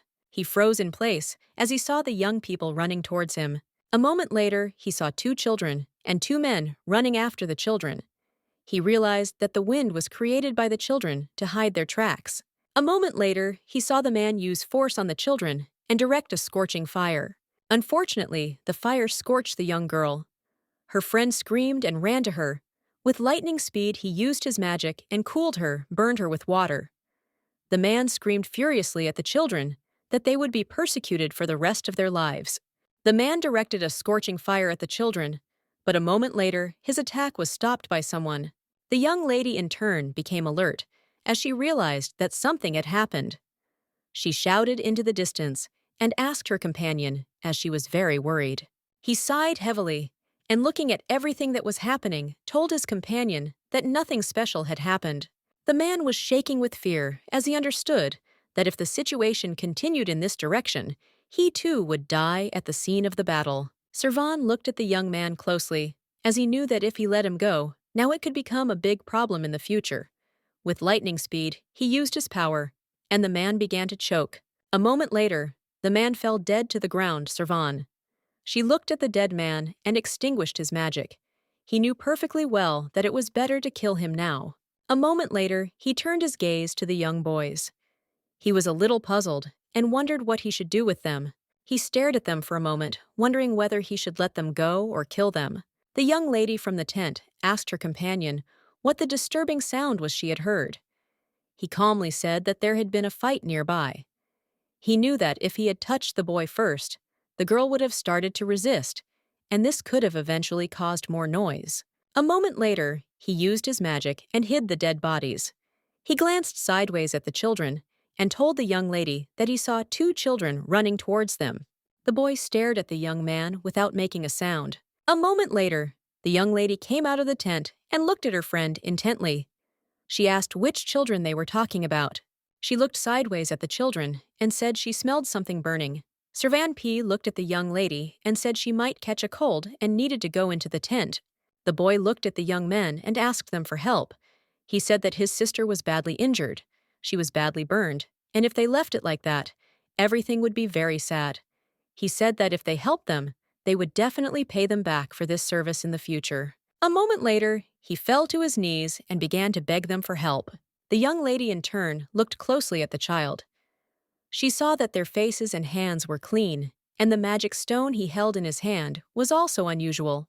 She looked closely at the boy and wondered if these children were cornered in a war for survival. She knew that they didn't look like locals and seemed to have fled here from another country. She didn't know if they were heirless nobles, as she didn't want to help them, as those people had overcome her family. She knew that they had too easily abandoned their family, who had served the country faithfully, despite the fact that they had been captured and slandered. She knew that they had all turned against them with lightning speed. Cvon looked at the children intently and said that he was sure there was nothing wrong with them helping them. The young lady in turn looked at the children intently. Cvon looked at the boy and said he thought they would help them. Later, looked into the boy's eyes and said his eyes were not bad. Adelia glanced sideways at her companion. She knew that he rarely expressed his opinion with such confidence. She looked at the young man intently and said that there was no other way. The young lady said that they could go inside or they would get sick. She said that they would first treat the girl. The young man was surprised and very grateful to them for their help. The young lady slowly approached the boy and said with a smile that he did not need to worry, since her companion knew how to heal people. She looked at him intently and said that he also needed to be healed, but in doing so, he needed to take off his cloak. The young man slowly began to take off his cloak, as he was told. The young lady in turn froze in surprise. She looked at him intently and asked if he was from Airless. He looked at her intently and asked her in surprise how she knew about it. She looked at him with a smile as she saw that he was very cute and looked the same as when she joked with Cvon. For a moment, but thought about it and said that she just felt it. She said that the men in Airless mostly have short hair. She knew that he did not look like a noble at all. She said with a smile that he could relax, since the fact that he was not from this country. She was very pleased. He timidly asked if she would report them. He said that he might as well be someone who was not allowed to be here. Adelia looked at him intently and asked if he knew who she really was. He looked at her and said that anyone who had seen a teenage girl with pink hair would have thought the same as he did. She looked at him closely and said with a smile that he was very smart. She saw that he was a very clever boy, and at such a young age he had enough knowledge to distinguish noble families from other countries. She looked closely at the young man, as from the color of his skin one could tell that he was not from the northern tribes like Cvon. She wondered if he was from a large aristocratic family in a small country nearby. She looked at him sharply and said that he was right in his judgments about who she was.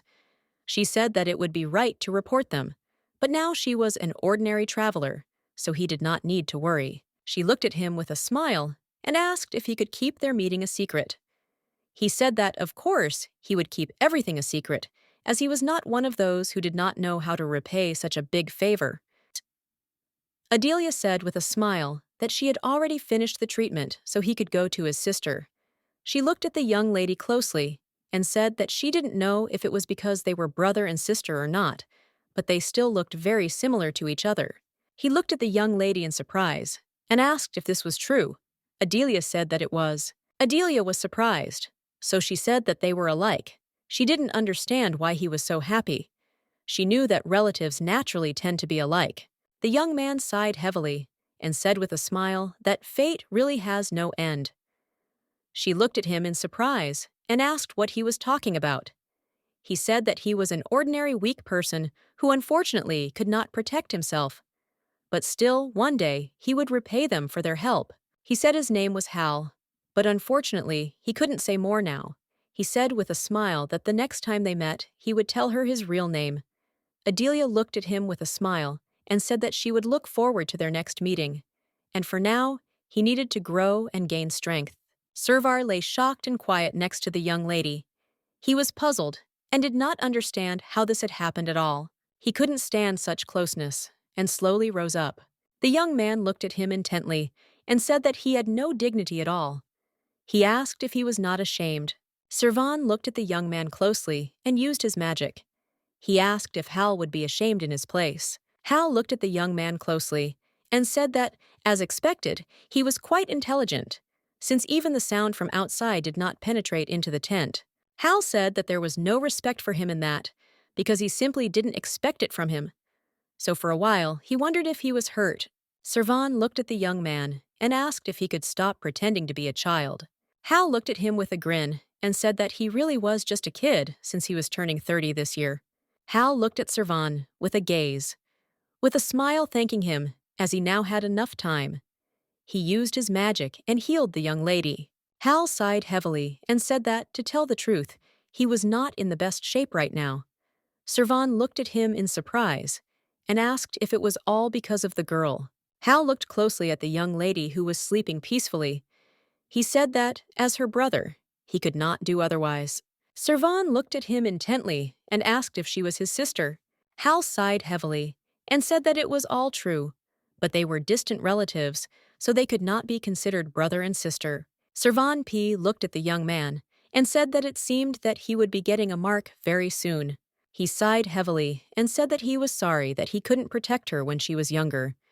He said that, although it would take time, he would definitely help her get back her destined place. Cvon looked at the young man and said that if he was finished, he could leave. Hal looked at him and said that he was very harmful.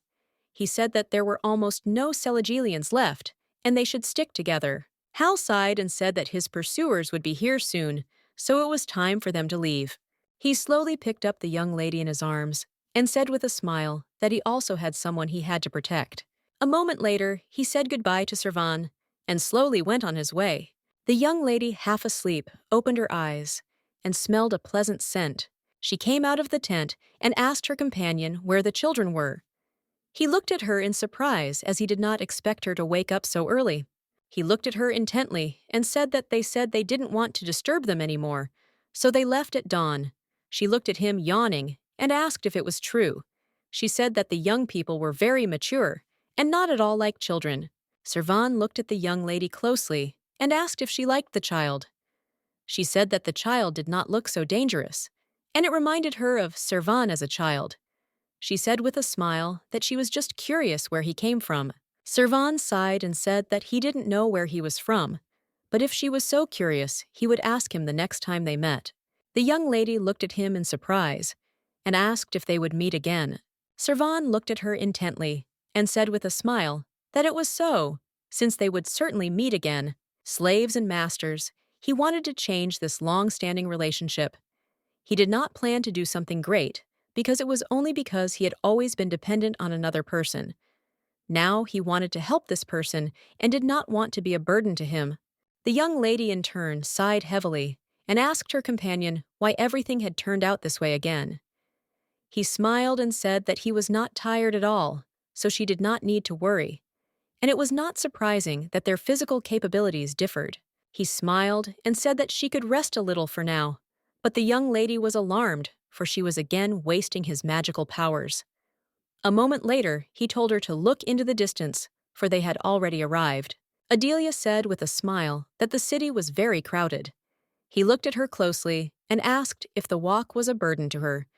She smiled and said that everything was fine, since all she did was rest, and now she was much better. Cvon was a little puzzled as he wanted to check out the surroundings, and so he got off his horse. He knew it would take some time to get the pass, and during all that time, the young lady might get very tired. He looked at her and asked if she could stay where she was, and he would go and get a pass. She looked at him and said that they should go together because she had a family ring with her, so they just needed to show it. Servant S said that she should stay where she was, and he would do everything for now. The young lady was shocked and understood that he simply did not care about his own life, since she knew that they had not yet figured out the mark. She insistently said that they would go together. She looked at him intently and said that if he still didn't agree, then he needed to get rid of the mark he had placed on him first. She didn't understand why he was so stubborn. A moment later, the young lady heard someone calling her. The young man looked closely at the young lady, and with a radiant smile, asked her if he could help her with anything. She froze in place as she realized that Huey himself was now in front of her crouch. The young lady froze in place in shock, as she never expected to find him so quickly. She was surprised as he even came to her himself. She did not expect at all that his generous person would deign to offer her help. She had no conscience at all, and she decided to pretend to be a child. She looked at him with a radiant smile and asked if he could help them. She knew that her childish appearance would be useful in this situation. He smiled and said that they seemed to be lost in such a crowd. He said that he would definitely help them. The young lady thanked him for his help. She saw that he was a very sweet, pure, and polite child. The young man was a little puzzled. He didn't understand why he felt so strange being around the little girl. He reached out to stroke her head, but Cvon covered her with his body and grabbed his hand. He asked puzzledly what the young man was doing now. Huey looked at them in surprise and asked for an apology. He said with a smile that if they went with him, they would be able to pass the checkpoint. He smiled and said that he was a local resident, and since he often traveled and was on good terms with the guards, the young lady thanked him with a smile for his help. He said with a smile that there was nothing to thank him for, as he was very happy to help them. Huey was shaking with fear. He didn't understand why it was so cold. The young lady looked at the young man in bewilderment and said that she didn't feel cold at all. Huey said in surprise that it seemed like he had caught a cold, and maybe next time he would need to wear warmer clothes. The young lady looked at the young man in surprise. She wondered if he had gone crazy. Cvon looked sideways at the young lady, but said nothing. A moment later, he told the young lady that he would like to see the sea with her. He smiled and asked if she wanted to go fishing when it was all over. Adelia looked at him in surprise. He smiled and said that they could go boating, and he really wanted to do it with her. The lady froze in embarrassment, wondering if this was an invitation for a date. She said with a smile that she agreed with his proposal. At the checkpoint, the young lady showed her ring. Huey stood in surprise as he looked at the ring. He recognized who the ring belonged to and who the young lady really was. He was a little confused and didn't understand what she was doing there. Adelia looked at the young man with a smile and thanked him for his help. Huey greeted her with a smile in Gurtane.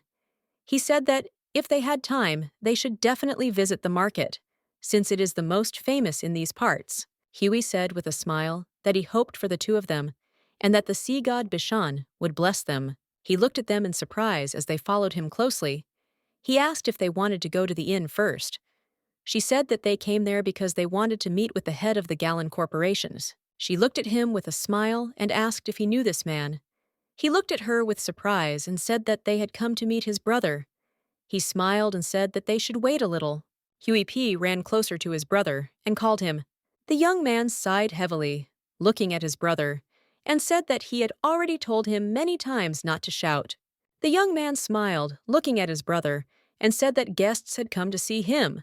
A moment later, the lady approached the head of the corporation and said with a smile that she was very glad that they were able to meet. She said with a smile that her name was Adelia Gerard. She immediately said that she would like to invest in their corporation.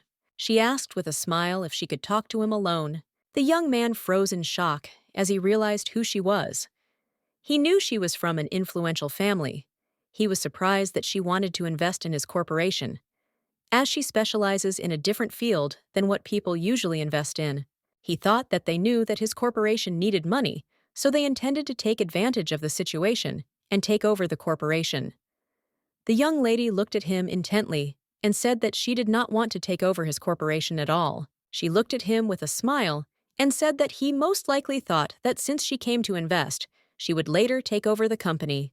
He looked at her intently and said that their corporation was not one that would attract her attention. He looked at her and asked what would happen if he suddenly refused her offer. She looked at him with a smile and said that with the current state of the corporation, it seemed difficult for him to make a decision. The young man in turn understood perfectly well that the young lady was right. Since managing the corporation was becoming more difficult every day, he said that he would not be able to return the full amount in the shortest possible time. A moment later, the young lady handed him a document and said she was interested in Friend. He looked closely at the brochures that were distributed to find investors for the study. She said he must be very surprised that such a noble lady was interested in the study of food preservation.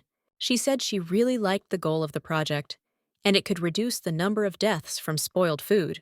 He knew that the reason this research was stopped was because the nobility was not interested in it, since they all have the money and influence to use preservation magic.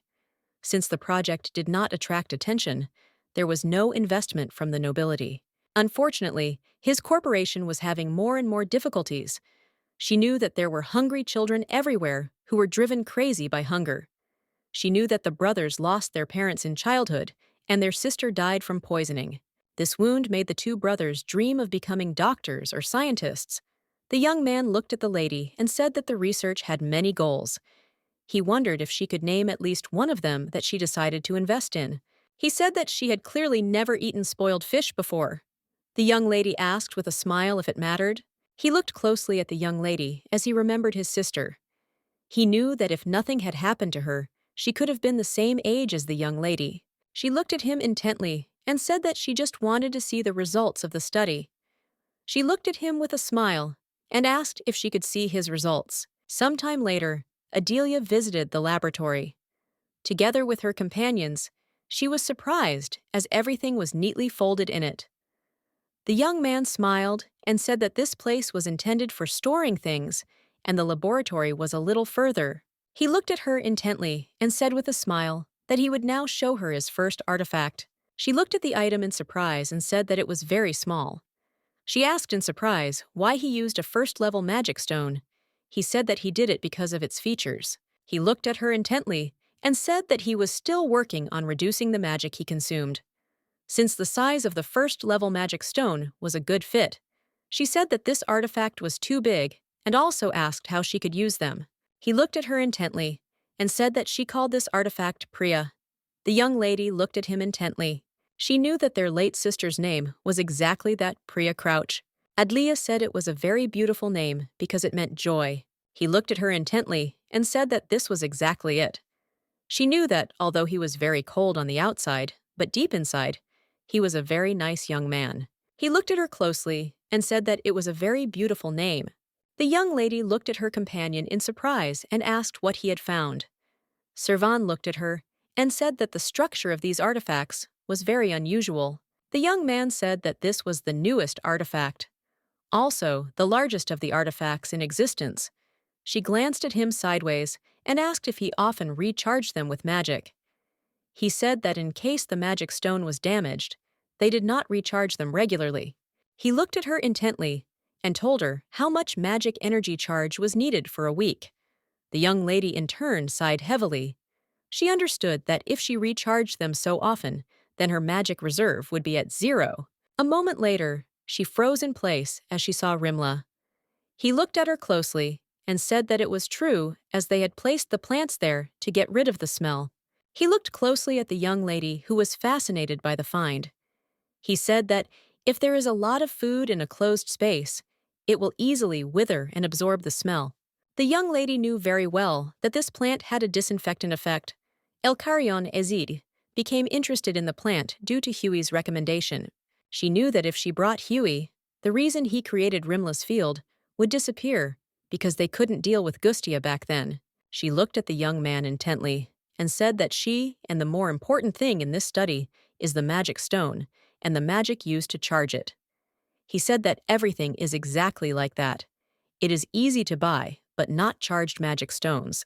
He sighed heavily and said that since the Yahi were senior staff, they were very difficult to recruit. Adelia asked if he really needed that much magic. He said it was because it required continuous work to keep up with the progress and follow through. He said that he was the only one doing it now, so the research was progressing slowly. She looked at him with a smile and said that he just had to accept her conditions. She smiled and said that she would definitely provide them with magic stones and yas every month. He looked at her intently and said that frankly, he would like to have them right now, but unfortunately, the price for them would be too high. She looked at them and said that one of her conditions was that he and the organization would go to her family. She said that she really hoped that they would settle on their land. He looked at her intently and said that he was perfectly happy with it, but he hesitated because he did not want to leave his native place. A moment later, the young men heard a very loud noise which startled them. Cvon looked at them intently and asked for forgiveness. He said that he only wanted to know how much magic he could charge. He said that he had no idea that he made such a noise while charging. The young man looked at the boy closely and said that this was not so, as such a level does not usually make such sounds. He said that it was very strange. He was shocked as he noticed that his artifact was completely filled with magic. He looked at the young man in confusion, as he knew that he had just dropped everything to zero. He wondered if the young man had broken it. He looked at the young lady intently and asked if his family really had that many mages of that level. He said that they could restore magic several times a day. Cvon said that he could do it dozens of times. He was shocked as he realized that he had just found a gold mine. The young lady stopped him and said that these were her people. He looked at her intently and asked if he signed the contract. Could he borrow her people for research? The young lady in turn knew that her friend was just an exception, but she decided to take advantage of this advantage. She looked closely at the young man and agreed with him. She asked if he wanted to sign the contract right away. They signed a contract. The young lady knew that Crouch had to give her half of his artifacts, as well as pay a certain percentage of the investment amount. But if something went wrong, and they could not pay the amount, then the younger brother would pay this amount. She knew that young people were very responsible, and if war broke out, they would come to her themselves. She knew that her younger brother would not be able to abandon the only person left in the city, and he would certainly be under her control. The young lady looked at her companion and said that he must be tired today. She said that he had no need to follow her everywhere, and he could just go and rest. He looked at her and said that he was not tired, but he did not want to do what she did not want. She looked at him with a smile and said that they could finish tomorrow. Before she could finish her sentence, she tripped. Servant! With lightning speed, picked up the young lady and gently hugged her shoulders. He asked excitedly if she was okay. Adelia? With a smile said that she was okay, but perhaps she was very nervous today. He looked at her intently, but a moment later, he picked her up in his arms and asked for forgiveness. The young lady looked at him confusedly and asked what he was doing. He sighed heavily and, looking at the lady, said that she was very pale, and that was the reason he was worried. She sighed heavily and asked if it was too much, since she was not a child at all. He said sheepishly that she was the most important thing to him. The young lady was confused by his words, but at the same time, she was glad that he told her such a thing. She said with a smile that he could do whatever he wanted. The young man looked closely at the young people and said with a smile that it was very good that they came together. Cvon looked at him intently and asked quietly where the young lady's room was. Ruth P. looked at the young man and said that his brother did not want to mix personal relations with work, so he was thrown out. He looked at the young lady closely and asked how old she was turning this year, as he had a sister her age, Cvon E. If she looked at the young man and said that he could not reveal personal information about the lady. Ruth asked for forgiveness, as he knew that she was the heiress of a large family. Cvon looked closely at the young man and said that everything was fine, but next time he would hope that the young man would be careful. Ruth looked closely at the young man and timidly asked if the young lady really had speed. He asked if she was hurt or not, as her face was an unnatural color. He reached closer to her, as he wanted to touch her face. Cvon didn't like this at all, and with lightning speed he used his magic. The young man quickly pulled his hand back and screamed he was shocked. He looked closely at his hand, as he didn't understand what had happened at all. He noticed that it was static electricity. He was surprised as he hadn't even touched the lady. Cvon P. asked for forgiveness and said that he had to go already. The young man froze in place from shock. He looked after them intently and said that he hoped to see them soon. Cvon slowly walked up to the young lady's room. He was very angry and wanted to kill the young man. He growled angrily under his breath, as he was very angry that the young lady needed this young man. The young lady sighed heavily. She felt awkward. She looked into the distance in surprise and asked why she couldn't fish. Cvon S. asked if she was hungry. He said that they could go to the market and buy fish there. She sighed heavily and said that they couldn't do that because he hated the smell of fish, and she heard him constantly wrinkling his nose at the market. He looked at her puzzled and said that it wasn't that he hated her. It was just that his charms were a little more sensitive. She said that was what hatred was, because he hated her. He had to endure it. She said that when they were in the flower shop, he didn't behave like that. Cvon sighed heavily and said that he had simply come to terms with it because he loved flowers. He looked at her intently and said that she was the one who had changed. She looked at him in surprise and asked what he meant. The young lady froze in place as she saw that she had come too close to him. The young lady froze in place with embarrassment. Adelia wondered if he had taken such a small boat to stop at her. Cvon looked at the young lady intently. He knew that the human psyche was very strange. He understood perfectly well that if she moved closer to him, he would definitely lose his mind. He was puzzled because he knew that he was the first to take the initiative, and he had a lot of courage. A moment later, they heard fish biting. The young lady, with lightning speed, picked up the fishing rod and began to pull. A moment later, she pulled out a beautiful and large fish. Adelia was very pleased with herself. She shouted that she knew she would catch the fish faster than him. The young lady reached for the fish, but Cvon got ahead of her and threw the fish into the boat with lightning speed. He said he simply could not let it come into contact with her slippery body. She looked at him in surprise and asked if he wasn't using preservation magic. He looked at the lady intently and said that when he saved the fish, they would take it away.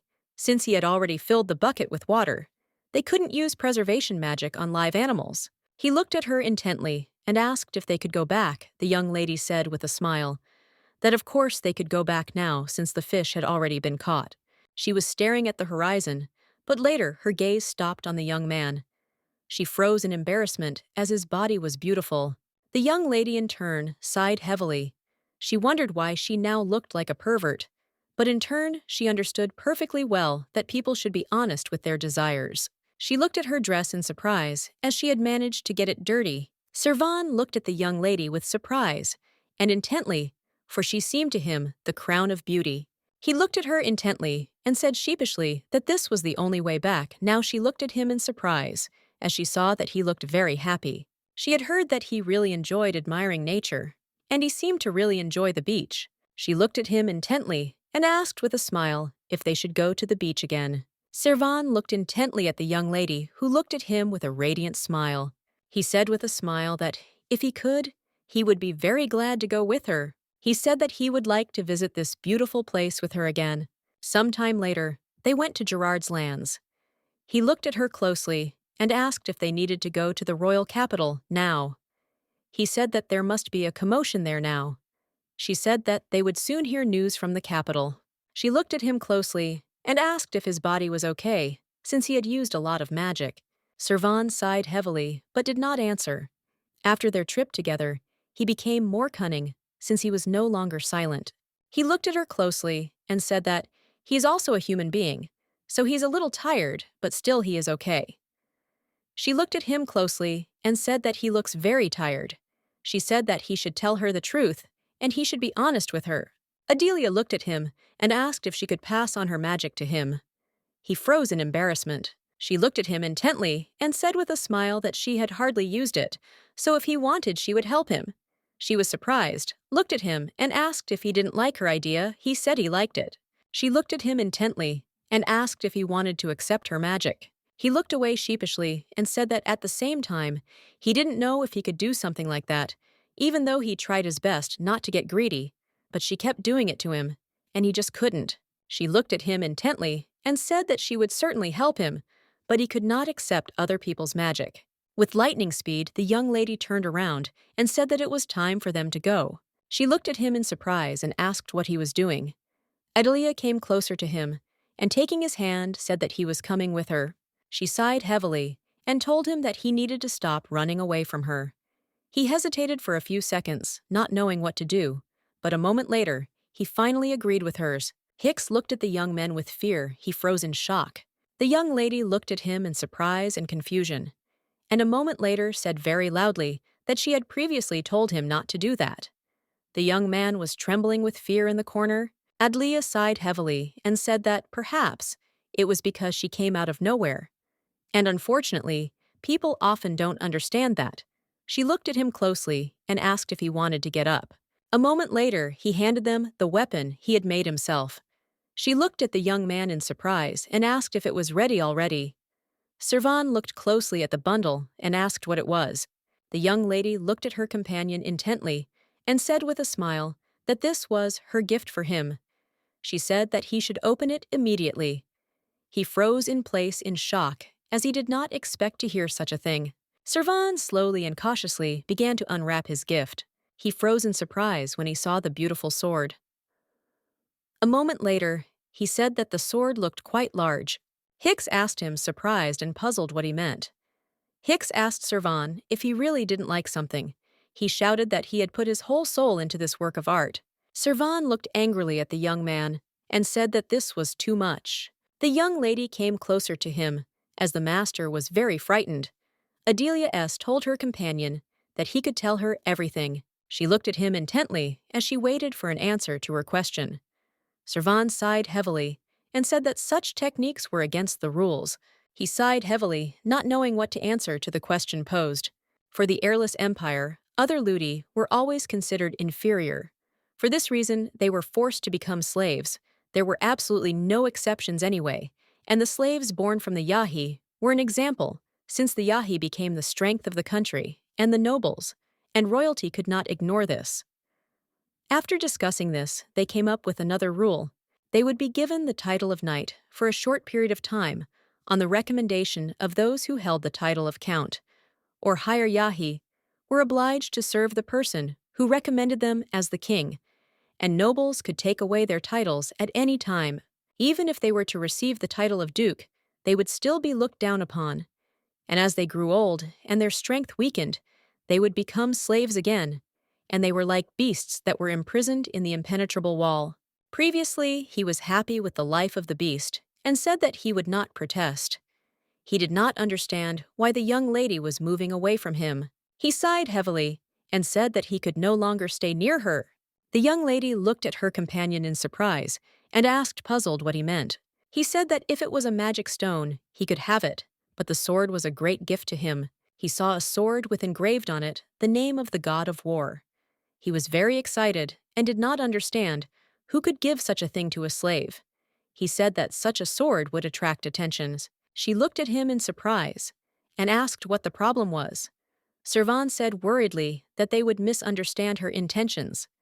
Cvon said that Airless had given a sword with the name of God engraved on it to those who belonged to the suppressed other people. He said that in this way they had to follow Hasidian and betray again and create Seligal. She looked at him intently and asked if he could do it. He looked at her in surprise and asked how he could cope with this. She looked at him intently and said that as long as he was not a slave, he should not stand behind her for no reason. She looked at him with a smile and asked if he would be on her side. He froze in shock, as he did not expect to hear such a thing. A moment later, he asked her in all seriousness if she really wanted to leave him. The young lady sighed heavily and said that it was so, and she was very sorry. He sighed heavily, as he now understood what it felt like to be abandoned. He was puzzled and didn't understand why she needed to carve the name of the god of war on the sword. He wondered what she really wanted. He sighed heavily, as he knew that he probably didn't know her thoughts. He looked intently at Adelia and slowly walked towards her. A moment later, he said that, if this is what she wants, no matter what it is, he will certainly follow it. The young lady looked at him in surprise and asked why he was unrolling it if it needed to be wrapped. Cvon sighed heavily and said that he was doing it because the floor was very dirty. She looked at him intently and agreed, and also told him to come to her. The young man, in turn, shuddered as he did not expect to hear such a thing. She looked at him with a smile and said that he had worked very hard and that he should also lie down and rest for a while. She asked him for permission, with a playful smile, to pass on her magic to him. She said that even if she didn't have much of it, it was better than nothing. The young man, in turn, looked intently at the lady. He was very embarrassed by her words. He said that she didn't need to hold his hand at all. She looked at him with a smile and said that it would be more tiring than he thought. She asked if he would cry. He looked at her intently and said that he was fine, and also asked what about her. He asked excitedly if she would be okay. The young lady looked at him intently and said with a smile that he didn't need to worry at all. Adelia took his hand and pulled him towards her. He froze, which made him not expect that she would go on the offensive.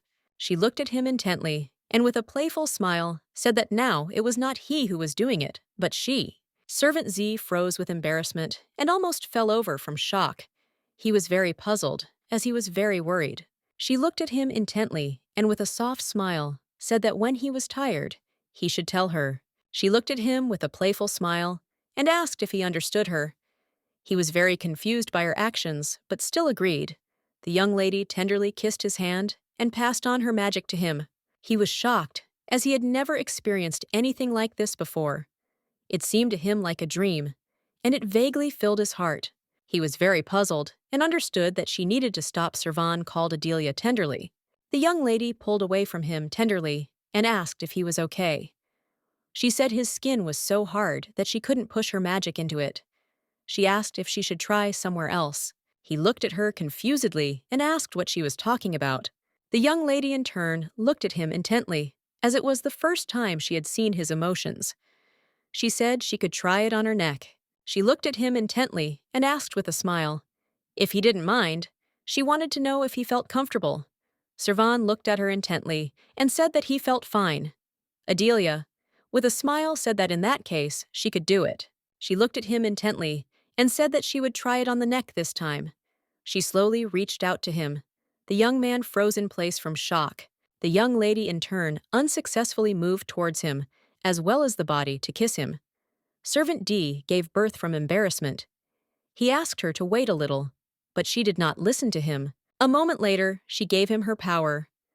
He was confused and did not understand what was happening to him. He wondered if his magical power was being restored. It seemed to him that the young lady gave him a lot of her power, but he no longer felt tired. He wondered if the amount of degenerate magic could be exceeded. With a trembling voice, he asked the young lady to stop. The young lady, in turn, looked at the young man with bewilderment. She did not understand why he was behaving this way. She pulled away from him as she was very scared. She asked if he was tired. He looked at her with embarrassment, but he looked at her intently and, breathing heavily, asked her to stop for today.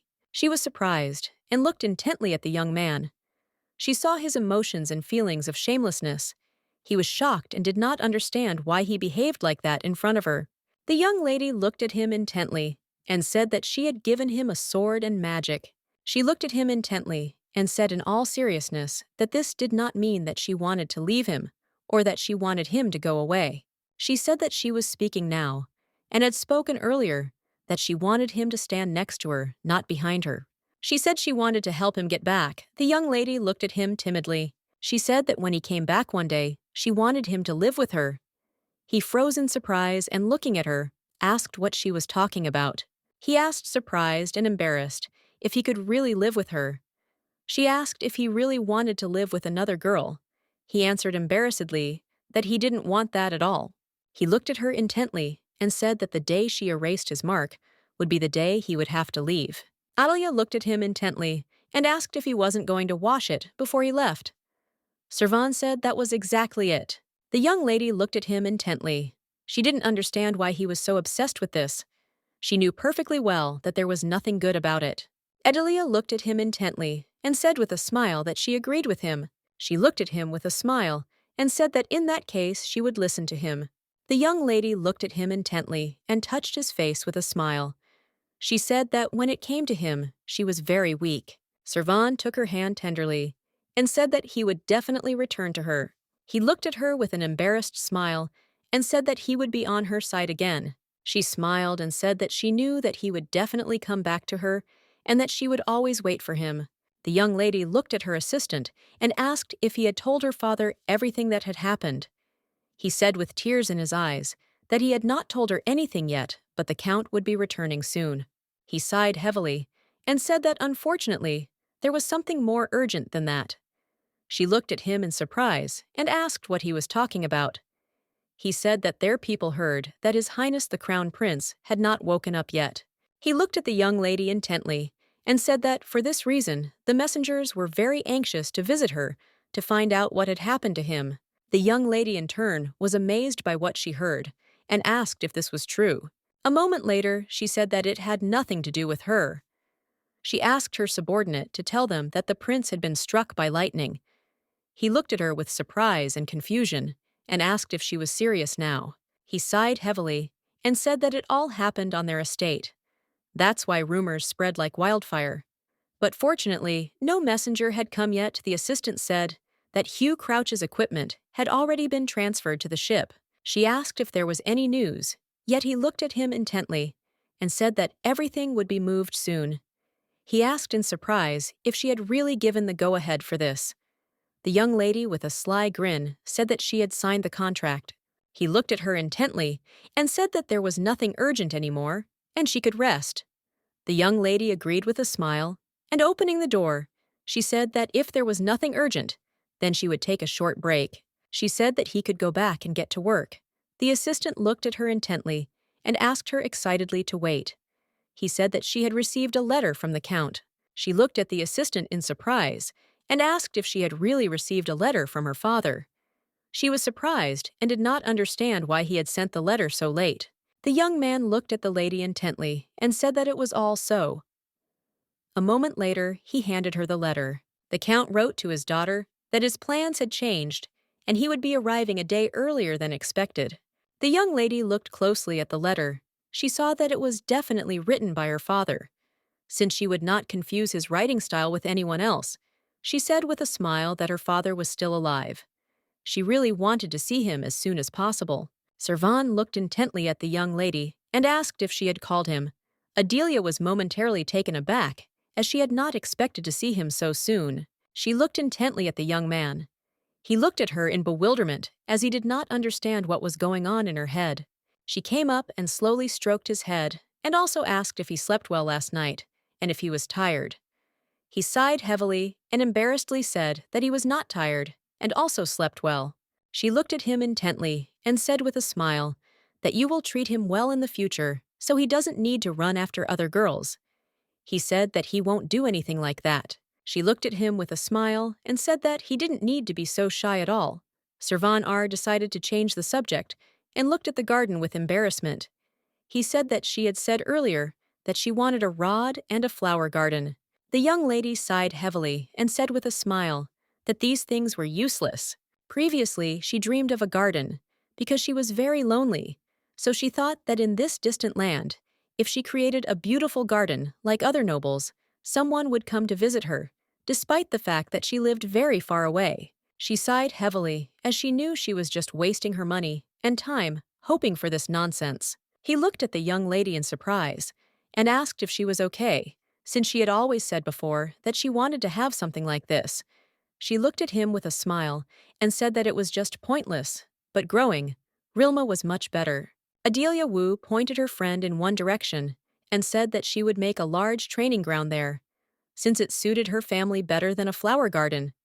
She knew that it would only be a camouflage, since it would later become a place for military maintenance. She knew that after building this area, she would put magic stones on the ground so that it would not be cold in this area in winter.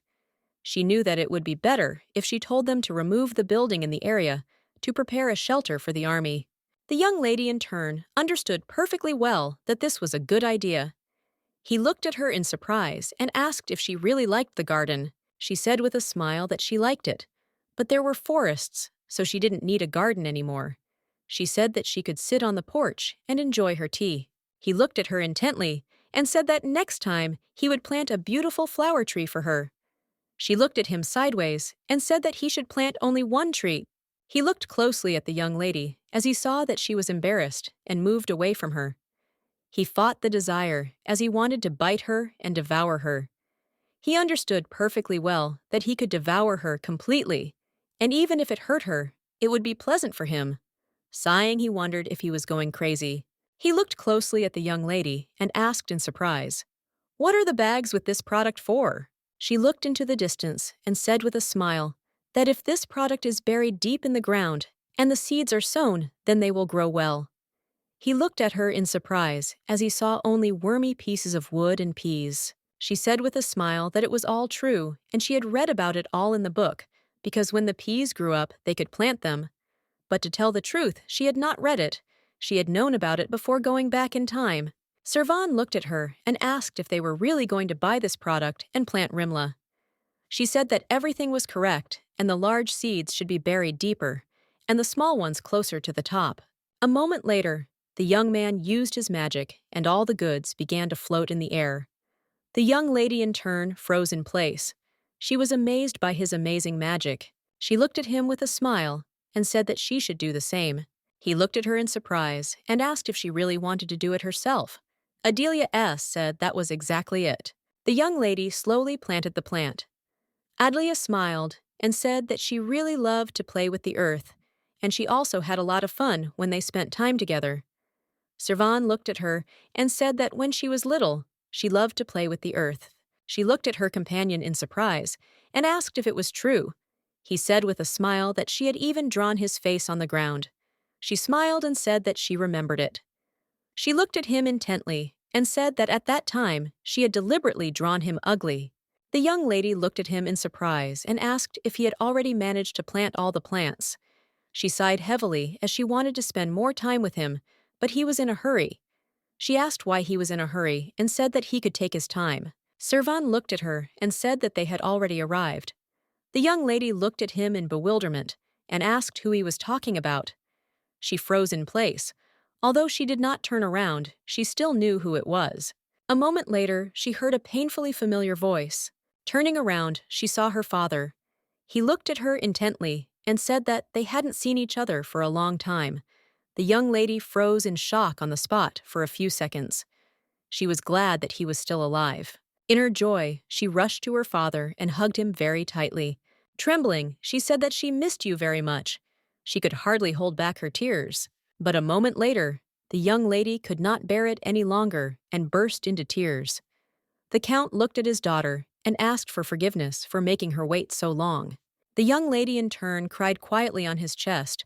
She wanted him to stay with her longer. She froze as she felt embarrassed that she was crying in front of him. The young lady timidly pulled away from her father and asked if he would like some tea. He looked at his daughter with a smile and said that it was a very good idea. The young lady looked at her father closely and asked him with a smile if he liked the tea. He smiled and said that the tea was very good, and it seemed like her skills had improved.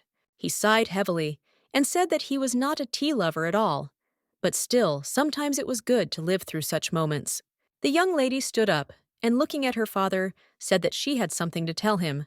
He looked at her intently and said that he had already heard that she did a lot of things. She asked him in surprise if it was true. He looked at her and said that he heard about the blacksmith crown prince, and also heard that she went on a trip for the Gallon firm. Adelia was surprised and wondered who told him everything. She looked at her father intently and asked if he really wanted to stop her. He said that he didn't want to do this at all, since she had her own path, and he had no right to stop her. The young lady stood frozen in place, not saying a word. She wondered if he ever cared about her. She looked at her father intently and asked what he would do if she said that she did not want to be married to the crown prince. He looked at his daughter in surprise. He wanted to say something, but suddenly someone knocked on the door. He looked at his daughter in surprise and asked who it could be. A moment later, they were informed that a messenger had arrived. The Duke looked at them intently and said with a grin that they had not seen each other for a long time.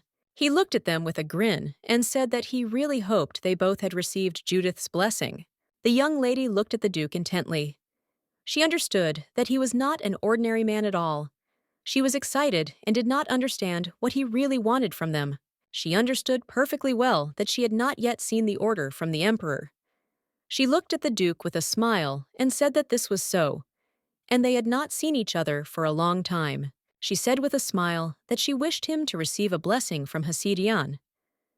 The Duke slowly tasted the wonderful aromatic tea. A moment after he tasted the tea, he choked. The young lady asked him with a smirk if he liked the tea. She said she was a bit clumsy and wasn't sure if he would like the tea. She hoped he understood her.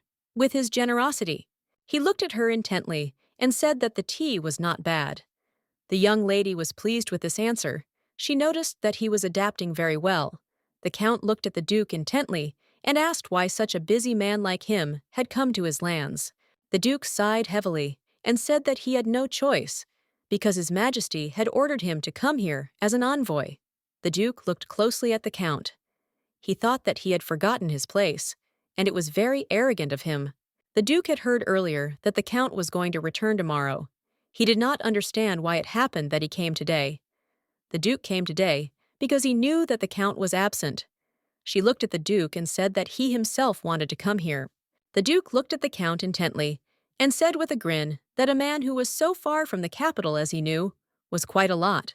The Count looked at him intently and said that there was always news in the capital about the border, and there was nothing connected with it that he did not know. The Count looked at the Duke intently and asked what the real purpose of his visit was. The Duke looked at the Count and said that he had intended to have a little talk with them, but they seemed to be in a hurry. He said with a grin that the older people got the more insecure they became. He sighed heavily and said that he was the grandfather of His Highness the Crown Prince. The Count looked at the Duke and asked if as His Highness's envoy he could discuss this in private. The Duke looked at the Count intently and said with a smile that he could consider this as the old man's disobedience. The Duke looked at the young lady intently and said that he really wanted the young lady to get engaged to His Highness as soon as possible. Adelia froze in place as she did not expect to hear such a thing. The Count looked at the Duke intently, and the Duke in turn said with a grin that he did not understand what the Count meant. The Duke looked closely at the Count. He saw that he valued his daughter very much. The Duke said that the young lady was still young, and therefore he understood why the Count had avoided this conversation many times. The young lady in turn was very surprised, since she had not previously known that her father was, and was now against this marriage. Adelia thought, because in the past her father asked about her wishes. She simply agreed to this marriage, and her lover left. She thought that she would never see him again, and then she had no feelings for the prince. She understood that there was nothing better than to tie the knot with the princes, but nevertheless their marriage was without love. She chose this path to make her father's time easier. She knew that he had never refused any of the emperor's orders. She was surprised and did not understand why he had acted differently this time. The Count looked at the Duke intently and said that it was not only for this reason that he rejected the Crown Prince's letter. He said that since ancient times his family had truly served the imperial family, and they could not be close to the emperor. The Duke looked at the Earl and said that the times are changing. He said that their land is the largest in the country. He looked at the young lady and asked what she thought about it. He said that she was now 19 years old, and it was high time to think about marriage. She looked at the Duke intently and said that she had always been raised as a descendant of this line, and she should lead the family. She looked at the Duke intently and asked with a smile how she could leave her family to enter the palace. The Duke looked at those present in surprise and asked with bewilderment what was wrong with the two of them. The Duke sighed heavily and said that she could leave her inheritance to her relatives, since these are very difficult times and His Highness needs great strength. He said that you are in such difficult times, and their family should help the royal family. The Count looked at the Duke intently and said that it was not because of His Highness, but for his sake. He asked if His Highness's decree mentioned this. The Duke looked closely at the Count. He was furious because he saw that he was generally invulnerable, because he even noticed the Emperor's suspicious attitude towards His Highness, because as the heir to the imperial throne, he was not supported even though he was the Emperor's eldest child. He knew that you were in such a situation. His Highness's position was unstable. Even the crowd made a noise because he was struck by lightning. The Duke was puzzled and did not understand how this could happen. The Count looked at the Duke intently and said that he did not want his daughter to live in the palace at all, since everyone there had to be careful with their words and steps. He said that if this was not included in the decree, he would personally speak to His Majesty. The Duke sighed heavily and said that, in the decree, His Majesty only ordered a thorough investigation into the incident. He asked if he could stay here and continue the investigation. The Duke said it would not take long. The Count looked closely at his companion and said that he could stay in the estate as long as he wanted. The Duke looked at them with a grin. He wanted to see if they would change for me in a short time. He thanked them with a grin. He looked at them intently and thanked them for the favor they had given him. But in turn, he wondered how long this arrogant attitude towards them would continue. The young lady with her lightning speed plopped down on the bed. She was very angry and did not understand what kind of treacherous men surrounded her. But a moment later, she heard someone calling her. The young lady froze for a moment as she saw her lover who was at the window. He looked at her in surprise and asked excitedly if something was wrong. The young lady sighed heavily. She looked at the young man intently and said that the old man who came this time was the prince's last grandfather, and he was probably using this as an excuse to blame her. She said that she had nothing to do with it at all, and he was just unlucky to be struck by lightning. She did not understand why the Duke wanted to get to the bottom of the truth so much. Servan P. looked at the young lady and asked if the prince had not yet woken up. The young lady in turn said that he was still sleeping, and if he died, then their affairs would be bad. He looked at her intently and said that in that case they could wake him up. She looked at him in surprise as she did not understand what he was talking about. Servant S said that he had already seen a similar case. She was surprised and did not expect to hear something like that. She slowly took his hand and placed it on her shoulder. She said that they could end this. She looked at him intently and said that she knew for sure that he would cope, but she was still very worried about him. He looked at her intently and said that he would be fine, so she didn't need to worry about him. Servant S told the young lady that if anything went wrong, he would immediately run away. The young lady in turn understood perfectly well that this was not true, but still agreed with him. The maid slowly closed the door to the hut and sighed heavily. Cvon looked at her intently and calmly, asked what she was doing. Since she was in his hut, the maid screamed since she did not expect anyone to approach her. She fell to the ground from fright. She was trembling with fear, looking at Cvon. She said that he scared her. Cvon walked over and picked up the sword that the maid had taken from his hut. He looked at the maid intently and asked if she was going to steal his thing. The maid looked at him intently. She was trembling and could not utter a word. He gave her a cold look and asked angrily if there was something wrong in his room. The maid knew that she shouldn't be afraid of him. She knew that he was always angry, no matter how people treated him. She casually asked angrily if she really had to explain everything to him. She said that she just decided to see if everything was okay. He looked at the maid intently and with surprise, and asked what she had to do with his room, and he also showed her the sword and asked if she knew what it was. She looked closely at the young man, but unfortunately, she had no idea what he was holding in his hands. She looked closely at the package and felt that someone had used magic on the package. Although she was about to check the sword, it was still wrapped in cloth. She only brought it because it looked very suspicious. She rose slowly, shaking the earth off her clothes. She said that she could not have known about it. He looked at her in surprise and asked why she brought him here. The maid slowly came closer to him and asked if he really wanted to know. She looked at him with a playful smile and asked his permission to tell him everything. She looked intently at the young man and began to talk about his relationship with the young lady. She slowly snuggled closer to him and said with a playful grin that she wasn't the only one who doubted their relationship. She said with a grin that she went into his room, but unfortunately, she did not have time to finish her sentence, as suddenly the height flew up and began to choke. Trembling with fear, she asked him to stop. She could not breathe normally. He looked at her with contempt and asked if she had done anything. A moment later, he looked at her with fury and asked if she had done something to Adelia. The young man looked at the Duke and said that the girl was dead as she had slipped and fallen to her death. The Duke sighed heavily and said that the woman was still useless. The Duke in turn wondered if the Count could have killed the girl. He did not know if the Count could have found out that she was their spy. The Duke in turn thought that they might not know who Greta was and what exactly he wanted to do with her.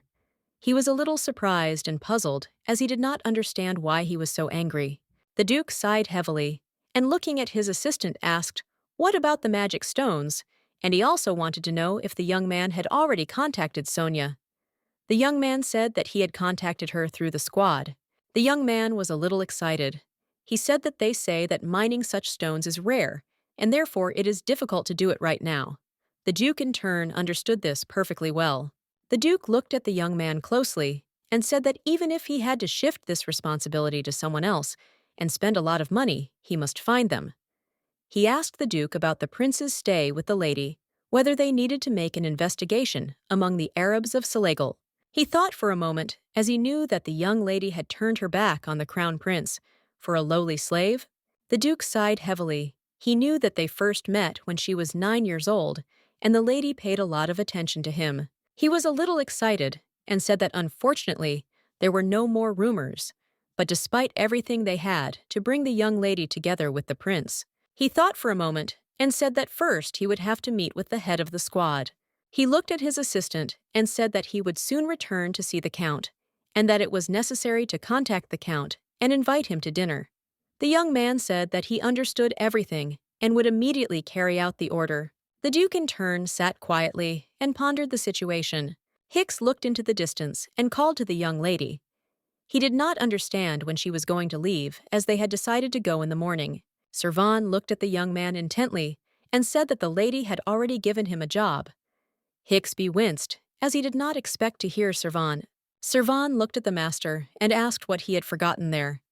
Hicksby screamed as he was very scared of the young man. A moment later, he was shaking with fear and said that he had not wanted anything at all. With the speed of lightning, he said that it was time for him to leave and quickly ran away. Cvon thought for a moment, for he knew that he should not idle. Now he was puzzled and did not understand the essence of this matter. He understood that the maid Greta knew nothing. He had put time and effort into it, but unfortunately, he still hadn't figured anything out, which really irritated him. A moment later, he heard some noise in the distance. The Duke shouted angrily at the cat, since he did not want to get out of the way. He looked at the servants and told them to get him out of the way at once. Cvon looked intently at the Duke, who was very angry with the animals. At that moment, several thoughts flashed through his head. He was puzzled and did not understand why everything had suddenly changed so much. He did not understand who gave the sudden order. He looked closely at the Duke and thought that all this could have happened because of the unexpected appearance of the Duke, who was now called the messenger. Cvon knew very well that the Duke was not the most powerful, so he knew that everything was fine. Cvon knew that the Duke deserved to be punished for the damage he had done to the young lady's mood. He knew that what he had done to the prince was not good, and he should avoid dangerous places. He wanted to have some fun with him before he died. He used his magic on the cat in the blink of an eye. The cat growled, looking at the Duke. It was the roar of a lion. The Duke looked at the cat in surprise and asked in bewilderment what was wrong with him. The Duke said angrily that he would deal with the cat himself, since no one could do anything with him. He angrily took the bow and pulled the string. The Duke looked at the cat with fury. He said angrily that a bug like a cat did not dare to anger him. A moment later, a year later, he jumped on the Duke and hissed with fury. The horse was very frightened and reared up. The Duke was in shock. The young man entered the Count's office and called him in a hurry. He looked at the Count and said excitedly that the Duke unfortunately had fallen from his horse. The young lady looked at the Duke with surprise and tears in her eyes and asked how he managed to fall off his horse. She said that although the doctors say it will be more difficult for him to walk, she is sure that he will recover quickly. The Duke is puzzled. He said that he himself hopes so. Adelia S., with tears in her eyes, said that she would pray for the goddess of peace to protect him. She looked at them closely and wished them a good journey, and also told the Duke to be careful on the road. The young man looked closely at the young lady and smiled shyly. He saw that her mood had improved. The Count slowly approached him and called Cvon. He understood perfectly well that there were only two people he could not kill. The first person was, of course, the second person was the one who introduced him to Adelia. Kelson Gerard looked at the young man intently and asked if he was busy. Cvon S. said that of course he was not busy, and also asked the Count if he really needed anything. Looking at the Count, he remembered their first meeting. Then he had no special feelings. At that time, he was sold as a slave for fighting. The Count looked closely at the young man and said that he had good eyes. The Count looked at the young man and said that he would go with him. Then Cvon. It made no difference whether he stayed there or went with someone, so he obediently followed the Count. And then he met a young lady. She looked at him in surprise and asked if he was really the slave that his father had taken. She looked at him intently and began to bombard him with questions. Cvon understood perfectly well that the answer to all his questions was her. Since then, he was connected by this red thread of fate with the young lady. Cvon knew that thanks to the Count, she was born into the world, and also thanks to him, he met her. For this reason, he felt grateful to the Count. The Count looked at the young man closely and said that he had something to say. The Count asked him if he would like a cup of tea. The young man looked at the Count in surprise, since they had never drunk tea before, but the Count said that he had heard everything correctly. Cvon agreed, and they went into the house. The young lady walked and wandered around the priest with revenge. She did not understand where her friend had gone. She looked around the area in surprise, looking for him. The young man looked intently at the young lady. He approached her and asked if she was looking for Servani. The young lady entered her father's study. He looked at her intently and asked if she had come to find that man. Adelia said she had, and she had heard that her father had taken him away. The count looked at his daughter intently and said that he had sent him back to her. He looked at her puzzled and asked what she was thinking. He asked if she was worried about the boy more than her father. The young lady sighed heavily and said that was not the case at all. The count said that the young man was still young, as he was only 18 years old.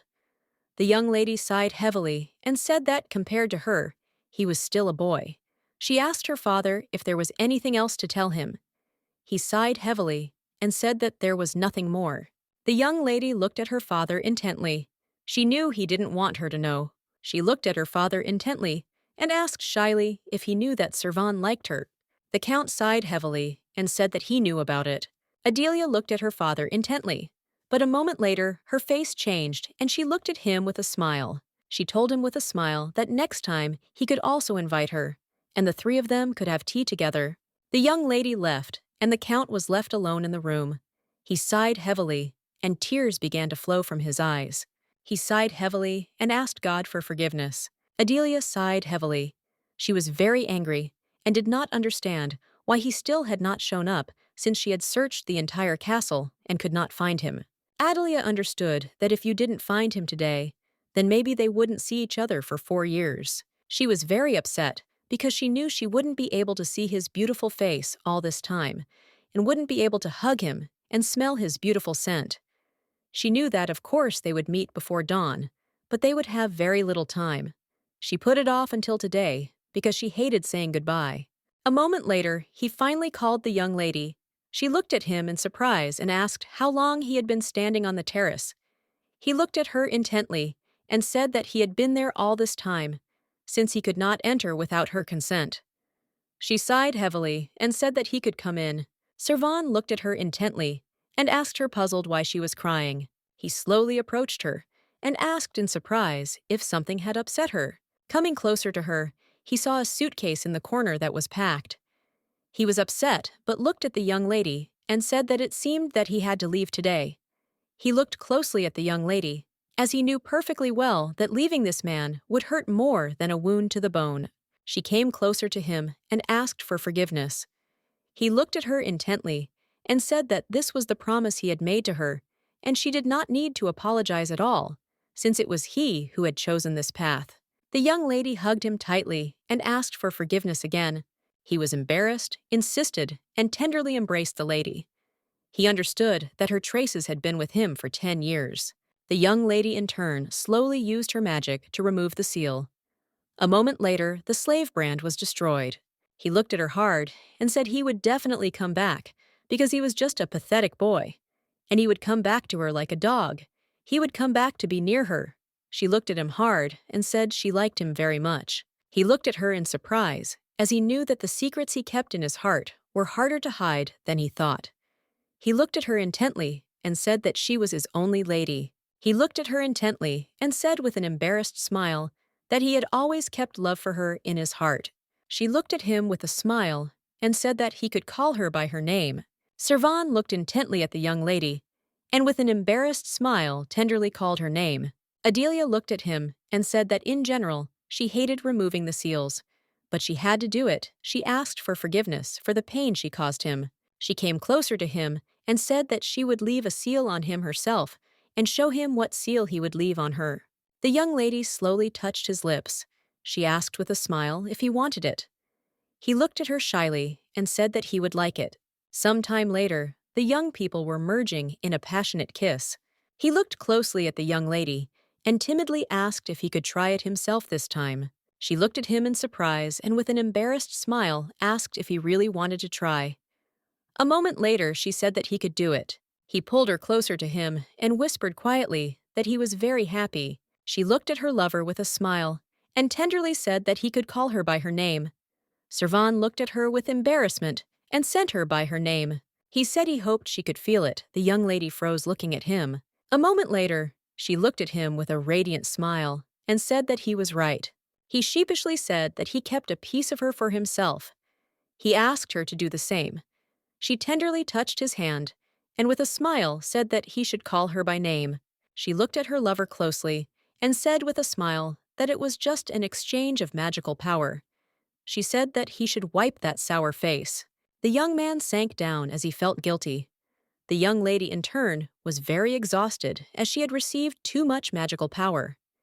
She said with a smile that he did not need to apologize to her at all, as he had simply approached the matter with all seriousness. She smiled and said that he didn't force her to do it. She asked with a smile if he understood what she meant.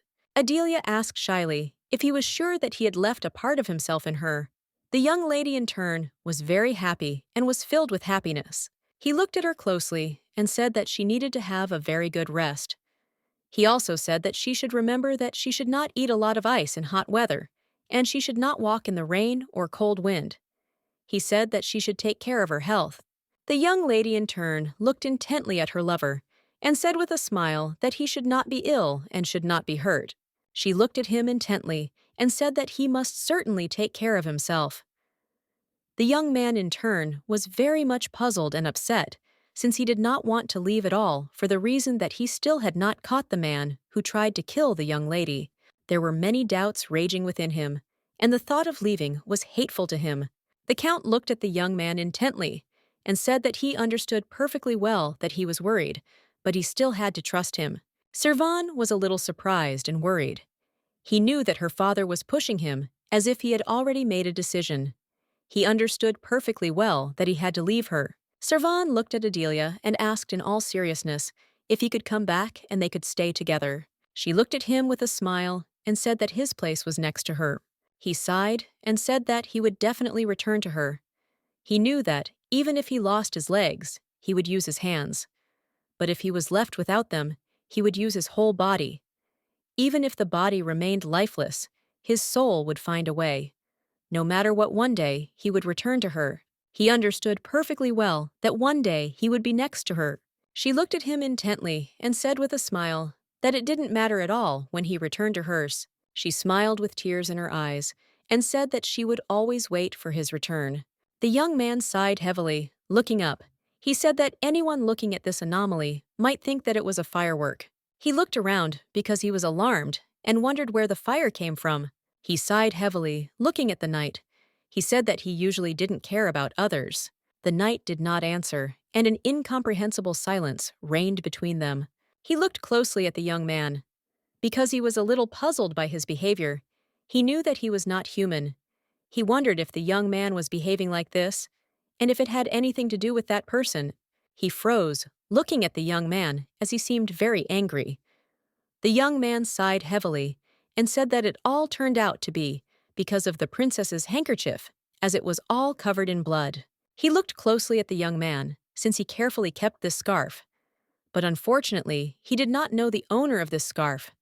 He understood that looking at the material of this scarf, he could say that its owner was a girl of noble blood. Even though he didn't know what kind of relationship there was between a noblewoman and a born slave, he still called that girl a princess. The young man looked at him intently and asked how long he was going to refuse the crown prince's request. He asked Cvon if he was afraid that this could turn into a big problem for him. The young man told him that until now he had used the excuse that he was still a child, but now he was an adult. The young man asked him what he would do next. He looked at him intently and asked how many goodies the nobleman would receive. Cvon sighed heavily and said that he hated chains at all, because he loved freedom. The young man looked at him intently and said that he was different. He told Cvon that he was not like everyone else. He did not understand at all how he could fall in love with someone, since he saw only thorns around him. Cvon, in turn, did not want to continue such a dialogue any longer. He turned around to leave him. The young man, in turn, was agitated, but shouted to his friend that he did not mean this, and asked him to wait. The young man looked at his friend with surprise and bewilderment, and asked the reason for his refusal. He asked if it was all because of that person's. The young man told Cvon that he was from Airless, and that the relationship between Airless and Ellen was strained. He said that he was very interested in all of this. A moment later, the crown prince approached them, and looking at Cvon, asked if he really was doing it because of Adelia. Gerard refused his request. The young man stepped aside and became lost in his thoughts.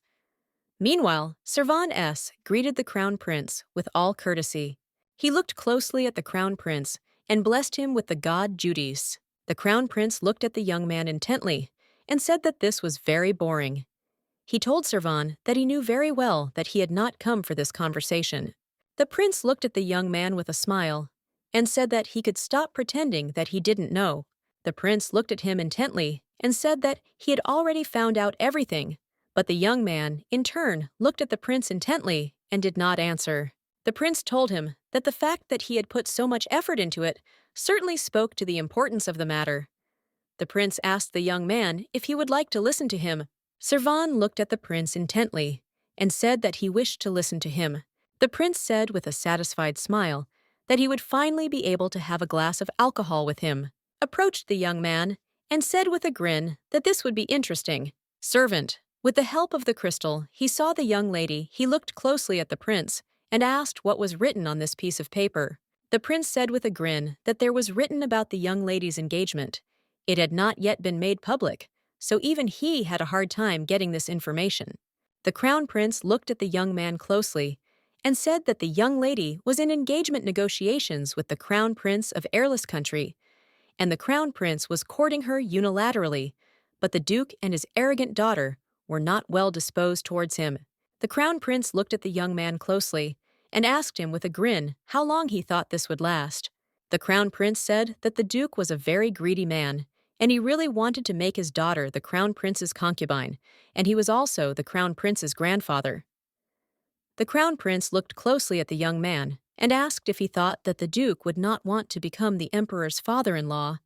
The crown prince looked at the young man intently and said that the moment the little one grew up and became an empress, the young lady would say goodbye to her life.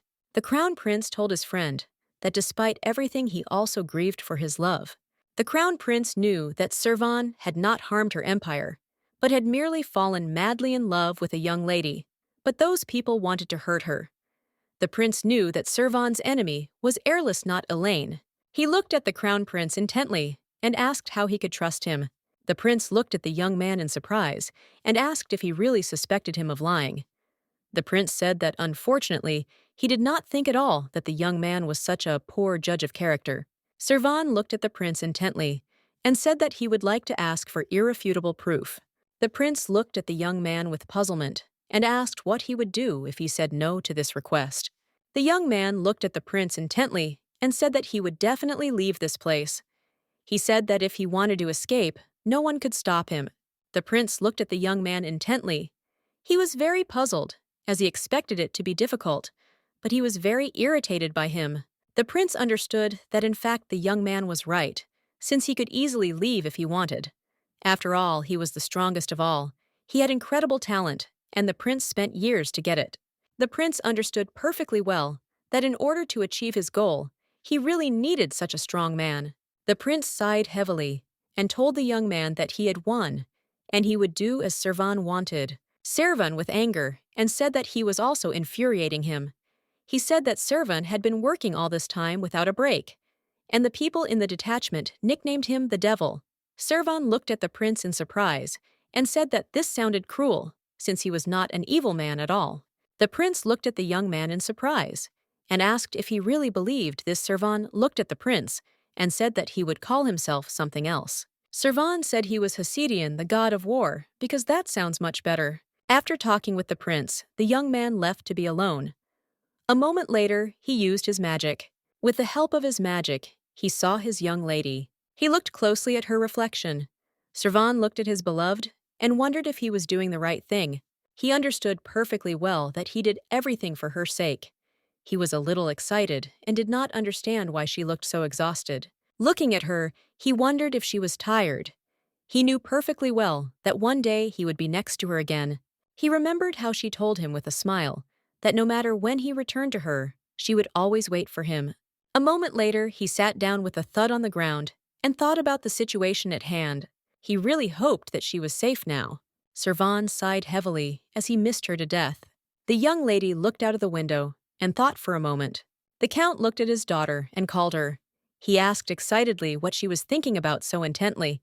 The young lady in turn sighed heavily and said that the night sky reminded her of Cvon. She said that he should be an adult by now, and she was very worried about how he was doing. The count looked closely at his daughter, but said nothing. A moment later, he said that she could look at the situation from a different angle, since Selegalek was considered an adult the moment he became a soldier. So he stopped being a child at the age of 8. The young lady sighed heavily and, looking at her father, asked how they could call such a baby an adult. She said that at that time he was shy and silent. The count, in turn, realized that the young man was simply a cunning boy. The young lady, in turn, laughed heartily. She looked at her father and said with a smile that he would be very surprised if he looked in the mirror. She said that she should have saved his expression in the magic stone. She was very happy because she and her father had become very close and often had tea parties, and they began to express affection for each other more often.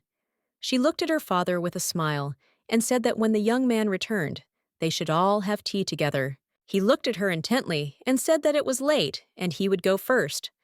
The young lady laughed and went up to Father P and kissed his crack tenderly. She wished him good night. The count walked a few steps and began to cough heavily. He looked closely at his hand and saw blood on it. He knew that he had already died once, and then the fairy came to find him. She looked at him intently and said that he would listen to his wish, and also listen to his daughter's wish, since this was their vow. He knew that taking care of people and protecting them was their destiny, and it was also their mission, in whose veins flowed the blood of a fairy. The count, in turn, understood perfectly well that they were given only one chance. They could get this chance when they faced betrayal by people. She looked at him intently and said that she would certainly fulfill his wish, but he would not be able to observe or interfere. She looked at him hard and said that he would not be there. She asked him if he understood that he looked at her hard and said that if that was the price he had to pay, then he would gladly accept it. The fairy looked at him with tears in her eyes. She cried and said that this was his original oath, and she heard what he wished for. She looked at him intently and said that the studio here, she swears that his wish will certainly be fulfilled. After some time, a war broke out between Erlis and Elaine. Elcarian tried to send Kelsian to the battlefield, but failed. It was all because Kelsian was dying. The young lady looked at her father with tears in her eyes. She was in shock and begged him not to leave her. The count looked at his daughter, but said nothing. He wanted so much to see him, holding her hand tightly, but it seemed he wanted too much. He swore to her that her wish would be fulfilled. The count looked intently at his daughter and said with a smile that he loved her very much. The young lady, in turn, looked intently at her father and cried. He looked at her and, with a gentle smile, said that she would definitely be happy. She was surprised, looked at him and called, but he had already left her. She knew that her father had left her, and now she was faced with many difficulties. Time flew by again, but he had no regrets about disappearing from his daughter's life. Some time later, the lands of Gerard fell to Elaine. Over the past decade, the powerful magic of the ancients was lost, and still no one entered through the gates of Gerard, but still the commander of Elaine's army, Cvon Hasidian, succeeded. The young lady's assistant rushed into the room and said loudly that Elaine's soldiers had entered the capital and they must flee immediately. The young lady sighed heavily and said that she would not leave this place. She looked sideways at the assistant and asked if they would spare her since she was a lord. She said that she had been wrong from the very beginning.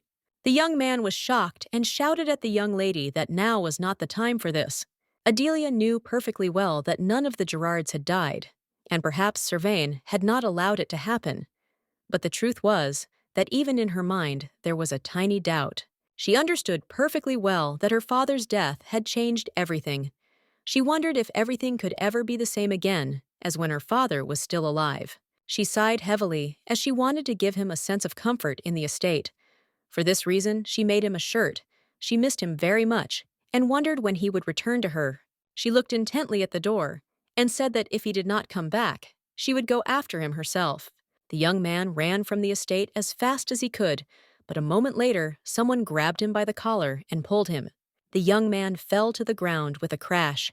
He was furious and did not understand how they could do such a thing to the Gerards. He looked at Cvon in shock, rage, and contempt for the young man raging within him. He slowly walked to the door as he remembered that the young lady had told him that she did not care at all when he returned. She would always wait for him. He sighed heavily as he understood perfectly well that he should not have appeared before her in such a state. The young man looked at his friend and asked what he was standing there for. He asked the commander if he was not thinking of entering the room. "Cvon!" I looked askance at his friend and asked if he could smell blood. The young man looked at the commander in surprise. Cvon began to sniff himself as he knew that the young lady did not like the smell of blood. He thought that he should have bathed first. The young man laughed hysterically, as it was the first time he saw his commander like that. He looked closely at the commander and said that he was fine and had no need to worry. At that moment, memories flashed past him. He glanced sideways at the commander and asked what he had in his hands. He was surprised and asked the commander if he had really brought the flower with him. He saw that the flower was protected by magic. He would have liked to touch the flower, but Cvon did not allow him to do so. Cvon knew very well that it was impossible to damage a flower if it had protective magic on it. The young man looked closely at the commander. He saw his careful touches. Also in his eyes raged nostalgia. In them was not visible ordinary cruelty. The young man looked intently at the door where the young lady was. He understood that she was that very flower. He saw a young lady who rushed into the commander's arms. With a smile on her face, he realized that she was the flower. Cvon was surprised, as he did not expect such a reception from the young lady. The young man slowly walked away from the lovers, as he felt like a third wheel in life. She looked at him closely and said with a smile that he had grown a lot and had become even taller than he had been before. She looked at him closely and said that his face seemed to have become quite thin. The young lady asked her lover if he had slept poorly. Cvon in turn was worried, looked at the young lady and said that she looked very exhausted. He asked how she felt. Adelia looked at him intently and said with a smile that she was fine, and she was very glad that he was here next to her now. Cvon was very puzzled, for he saw that the young lady had said that she was fine, but he knew that her father had only recently left her, and she had already suffered a lot. He looked at her in surprise and asked why she was walking barefoot and in cold weather. He was excited because he saw that her legs were red. He didn't understand why she was wearing such light clothes. A moment later, he picked her up in his arms. He looked at the young lady intently and quietly said that he had betrayed the Gerards, including her. The young lady looked at her companion closely and asked if he had killed her people on the way here. She asked if he had destroyed her castle. He looked at her in surprise and asked what she was talking about. Adelia looked at him in bewilderment and asked what betrayal he was talking about. She looked at him with a smile and said that he should come to her. She asked if he remembered the words she had said. She looked at him intently and said that no matter when he returned, she would always wait for him. She said that all he had to do was come back to her. He did it, and she couldn't have asked for more. He looked at her in surprise and asked why she didn't curse him. He asked why she didn't blame him for anything, why she didn't burn with hatred towards him. The young lady thought for a moment. She said that she knew she shouldn't say this, but she was the heiress of the family. She said that maybe he wouldn't understand, but she didn't like heirless from the beginning. She looked at him intently and said that if she compared the countries, she would prefer. Elaine Cvon looked at the young lady in surprise and asked what she was talking about. She looked at him with a smile and said that she should thank him for the ruined lands, and now she could escape from the estate. She said that even if she loved her country, she still would not hate him, since she loved him very much. She looked at him intently and said with a smile that he could kiss her if he wanted. Cvon froze in shock and embarrassment. The young lady looked at him intently and with a smile said that she could give him something better. The young lady slowly woke up and saw that it was still night. She looked around carefully as she did not see her lover near her. He looked at her intently and asked if she was awake. Young Lady Z stood frozen in bewilderment. She looked at him intently and asked what he was doing in the dark on the ground. She did not understand why he was kneeling. He said guiltily that she had a high fever. She looked at him in surprise and said that it seemed he was right. She said that she felt like she had a really bad throat pain. The young lady looked tenderly at her lover and said that she could give him something better. She looked at him intently and said that he could not hold back. Adelia S. looked at him with an embarrassed smile and said that they both wanted it. Cvon guiltily said that it was all his fault, and he felt guilty. She looked at him intently and said with a smile that she was fine. She said that she understood everything and asked him to stop behaving like that. Adelia, with a smile, said that she had a frail body. She said that this was not new news to her. She with a smile and looked at him and said that they were prescribed more sleep. Adelia looked at her and said that the doctor said that she needed to take medicine right after eating. She looked at him in surprise and asked if she really needed to eat in the middle of the night. He looked at her and said that it was already noon and she had slept all day. The young lady in turn was a little embarrassed. She sighed heavily and asked him what was wrong with her people. He sighed heavily and said that unfortunately, her people are now in custody. He said he locked them inside, not outside Yahi, and the knights took away their weapons and magic stones, and everyone treats them humanely. She looked at him intently and said with a smile that it was a very good job. Adelia said that she would definitely call them all later and discuss everything with them.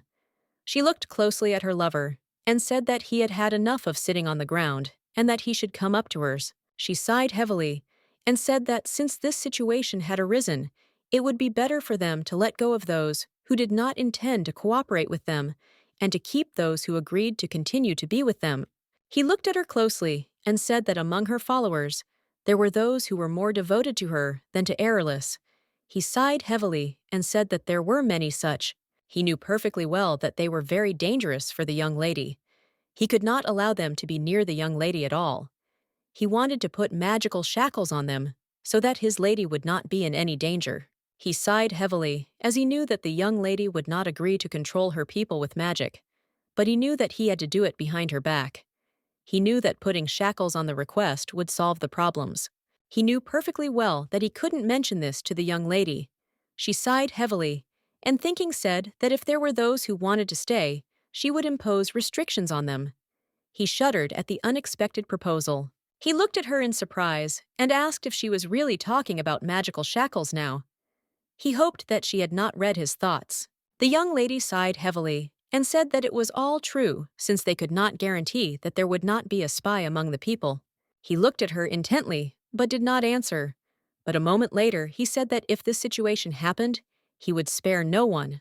The young lady looked at him in surprise, as she did not expect to hear such a thing. He said that no one would ever dare to hand it over. She looked at him with a smile on her face, as she was very glad that he was telling her such words. She said with a smile that she was very grateful to him, but still now she wanted to postpone this situation, but later. She said with a smile that there was something she wanted to hear from him now. The young lady looked at her lover and said that he should try calling her by another name. Adelia herself shortened her name. He froze in embarrassment and shock. She looked at him with a smile and said that he should address her exactly like that. Cvon froze, not knowing what to answer, as he was very embarrassed. Some time later, he finally overcame himself and shyly called her affectionately by her nickname. He looked at her in bewilderment.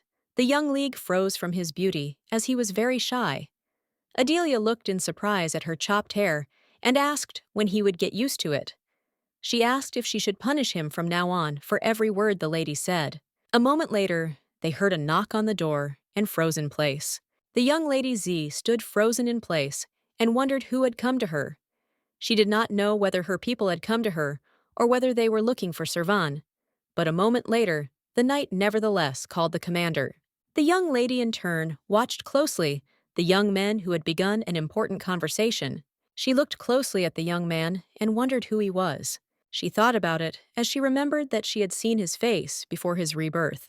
He always looked at her with caution. She looked at him intently, not looking away as she remembered his name.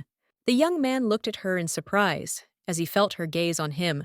A moment later, he looked at her with a smile and said that it was a great honor to meet her. He slowly walked closer to her and said that he was the commander's advisor, and his name was Yugal. Cvon called his advisor very loudly. He was shocked by the advisor's courtesies to his lady. Yugal looked at the commander with bewilderment, since he himself had previously said to be polite to the young lady. He looked at the commander and asked why he had become so angry. The advisor looked at the commander intently and asked if he was upset by the words that came out of his mouth. He did not understand why the commander was so worried. Cvon looked at his advisor with fury and told him to leave quickly. Adelia looked at her lover closely and told him to calm down.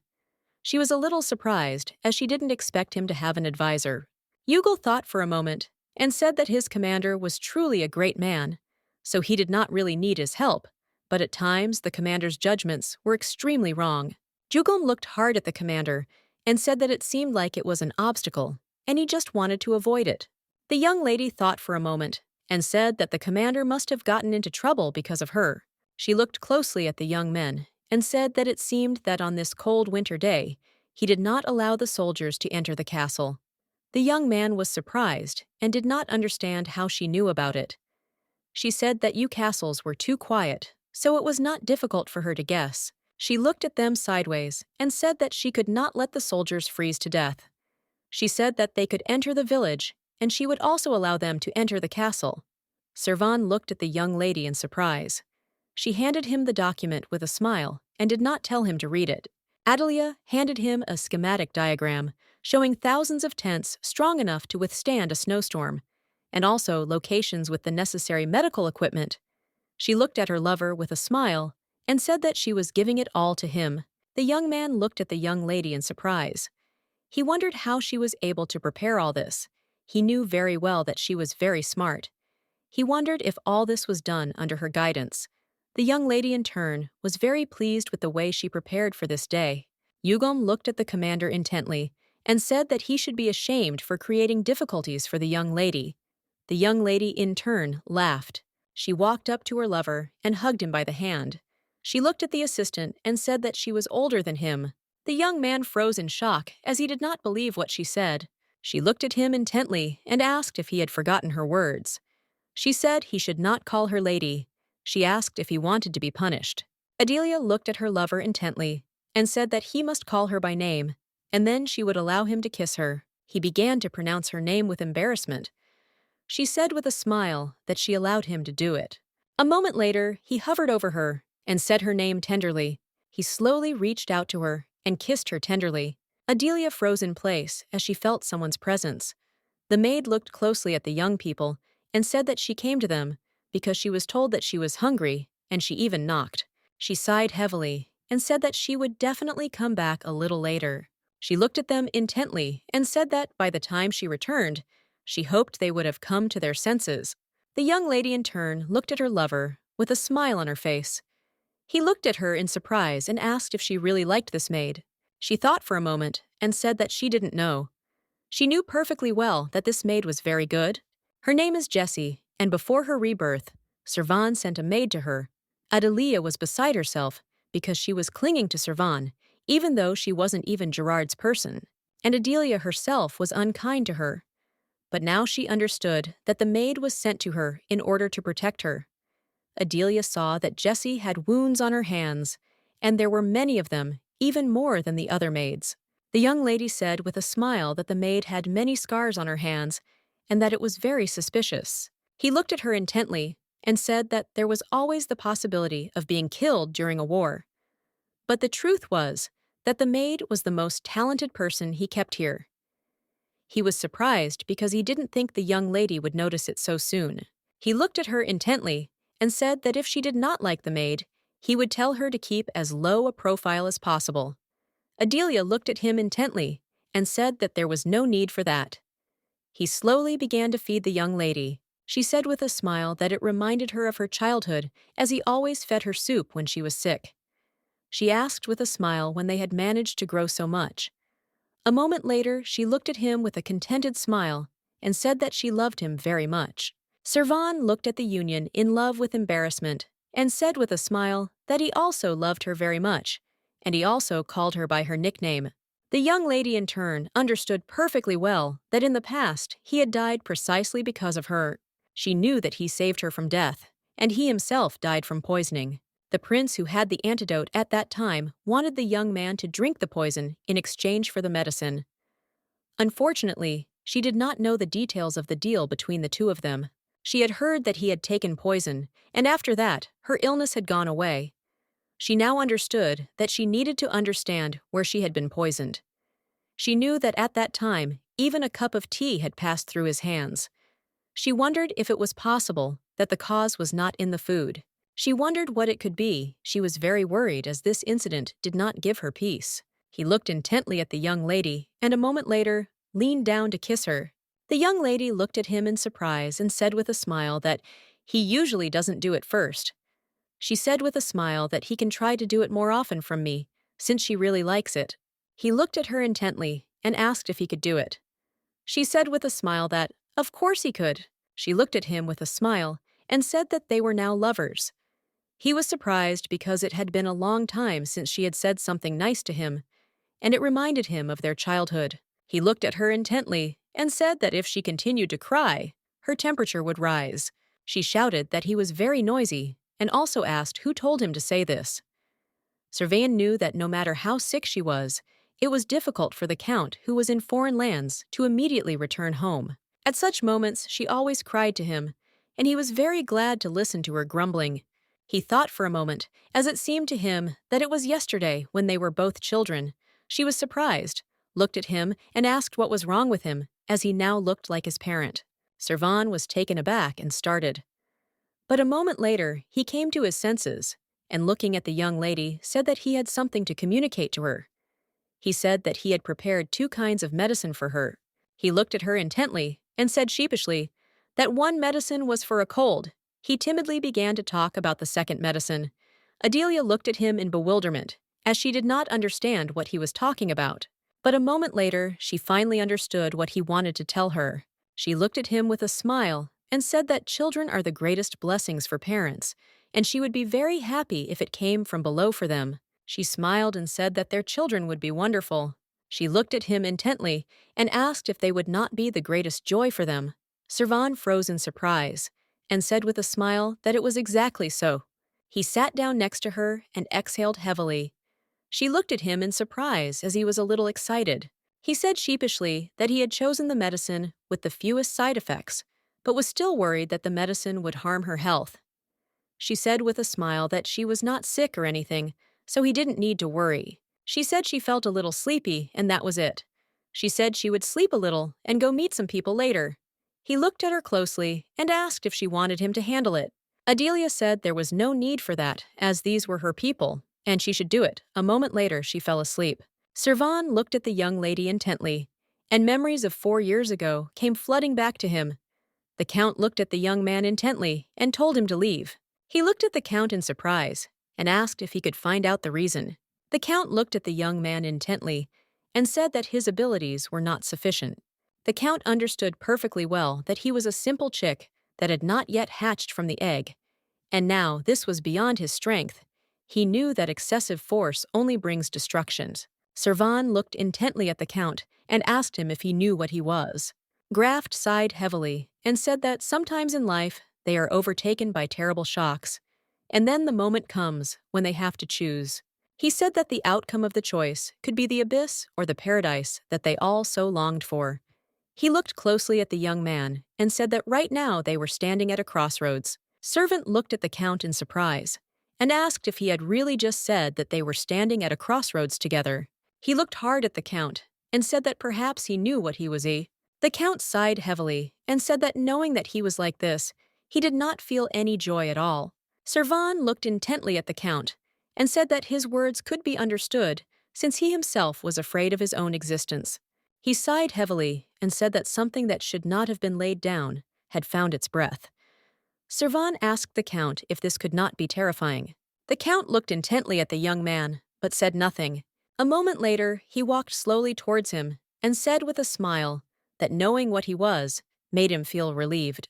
Cvon was shocked because he did not expect such a thing from the Count. Then he thought that the Count was very strange.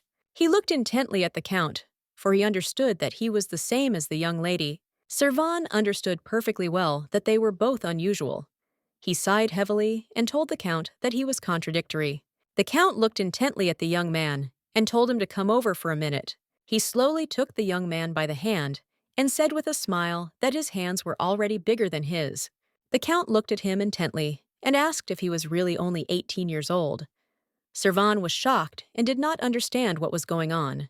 The Count looked at the young man closely and said that one day his hands would have to take care of everything. Graf said that he did not want to give up, but unfortunately, there was nothing he could do about it. Then the Count told the young man that he did not need to worry at all. Cvon was very worried and did not really understand the Count's words.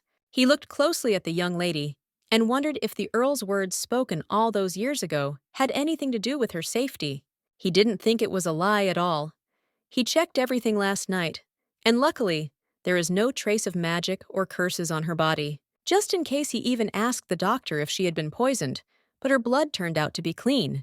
The knight called the commander and said that, unfortunately, they had problems. Adelia woke up late at night and in a delirium called for her lover. Unfortunately, she did not even have the strength to get up.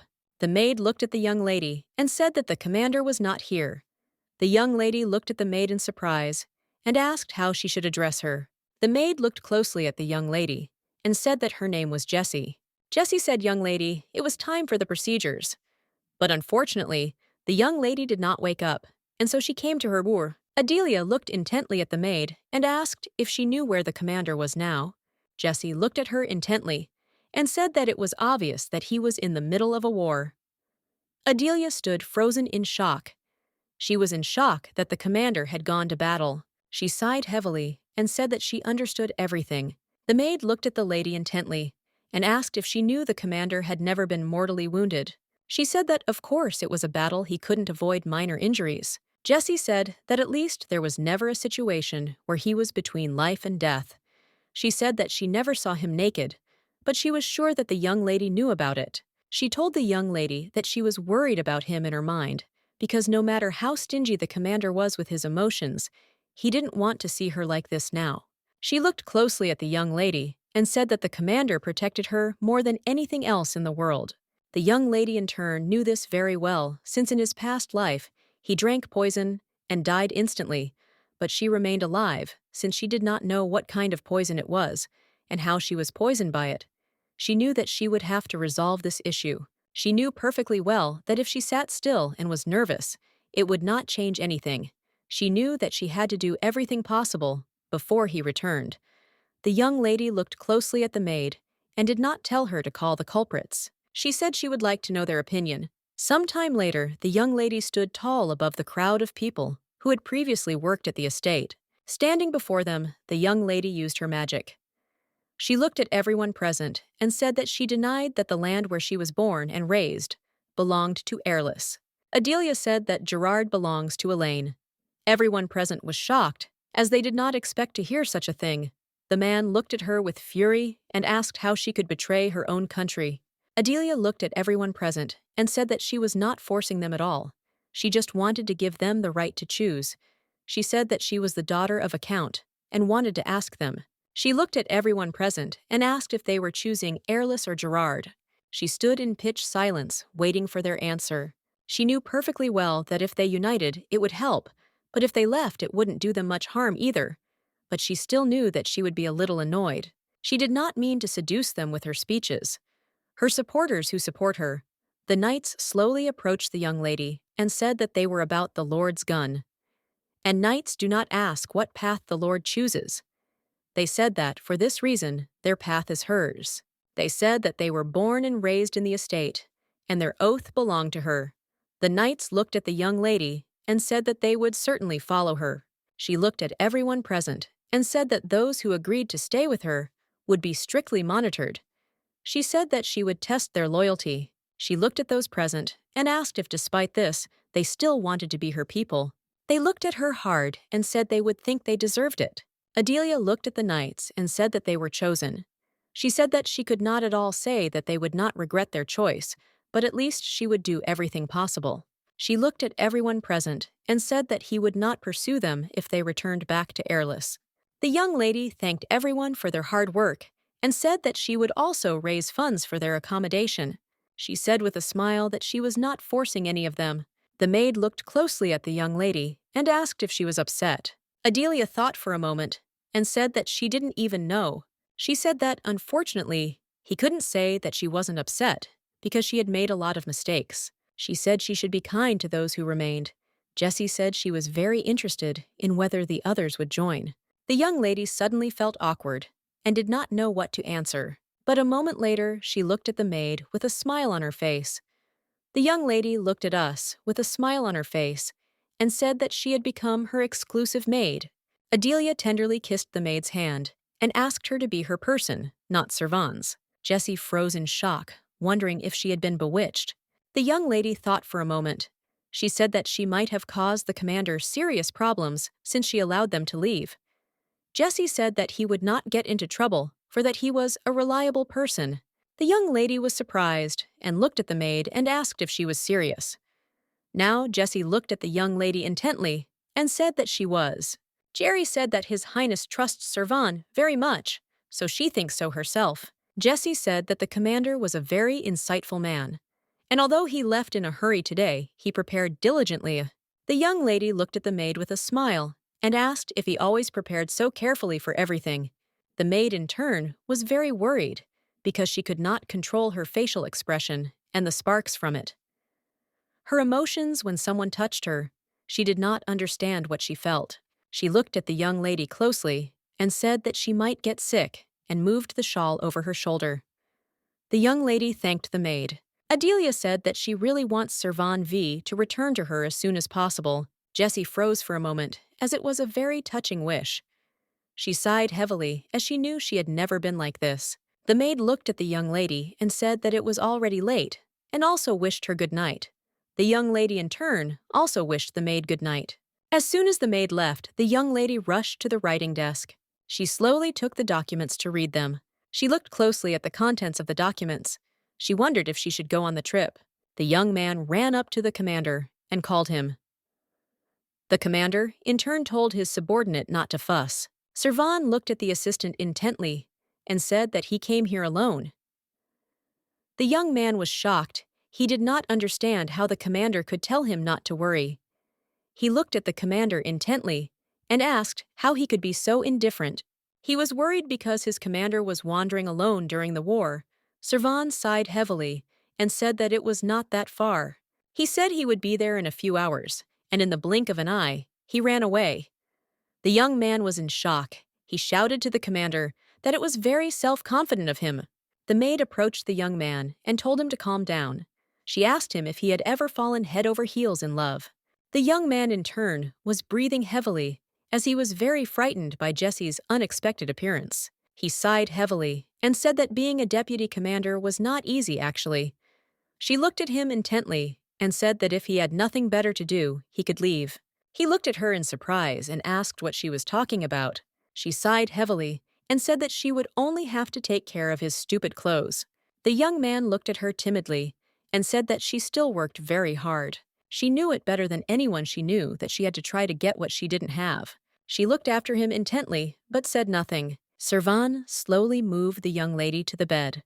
When he entered the room, he saw that she had fallen asleep at her desk.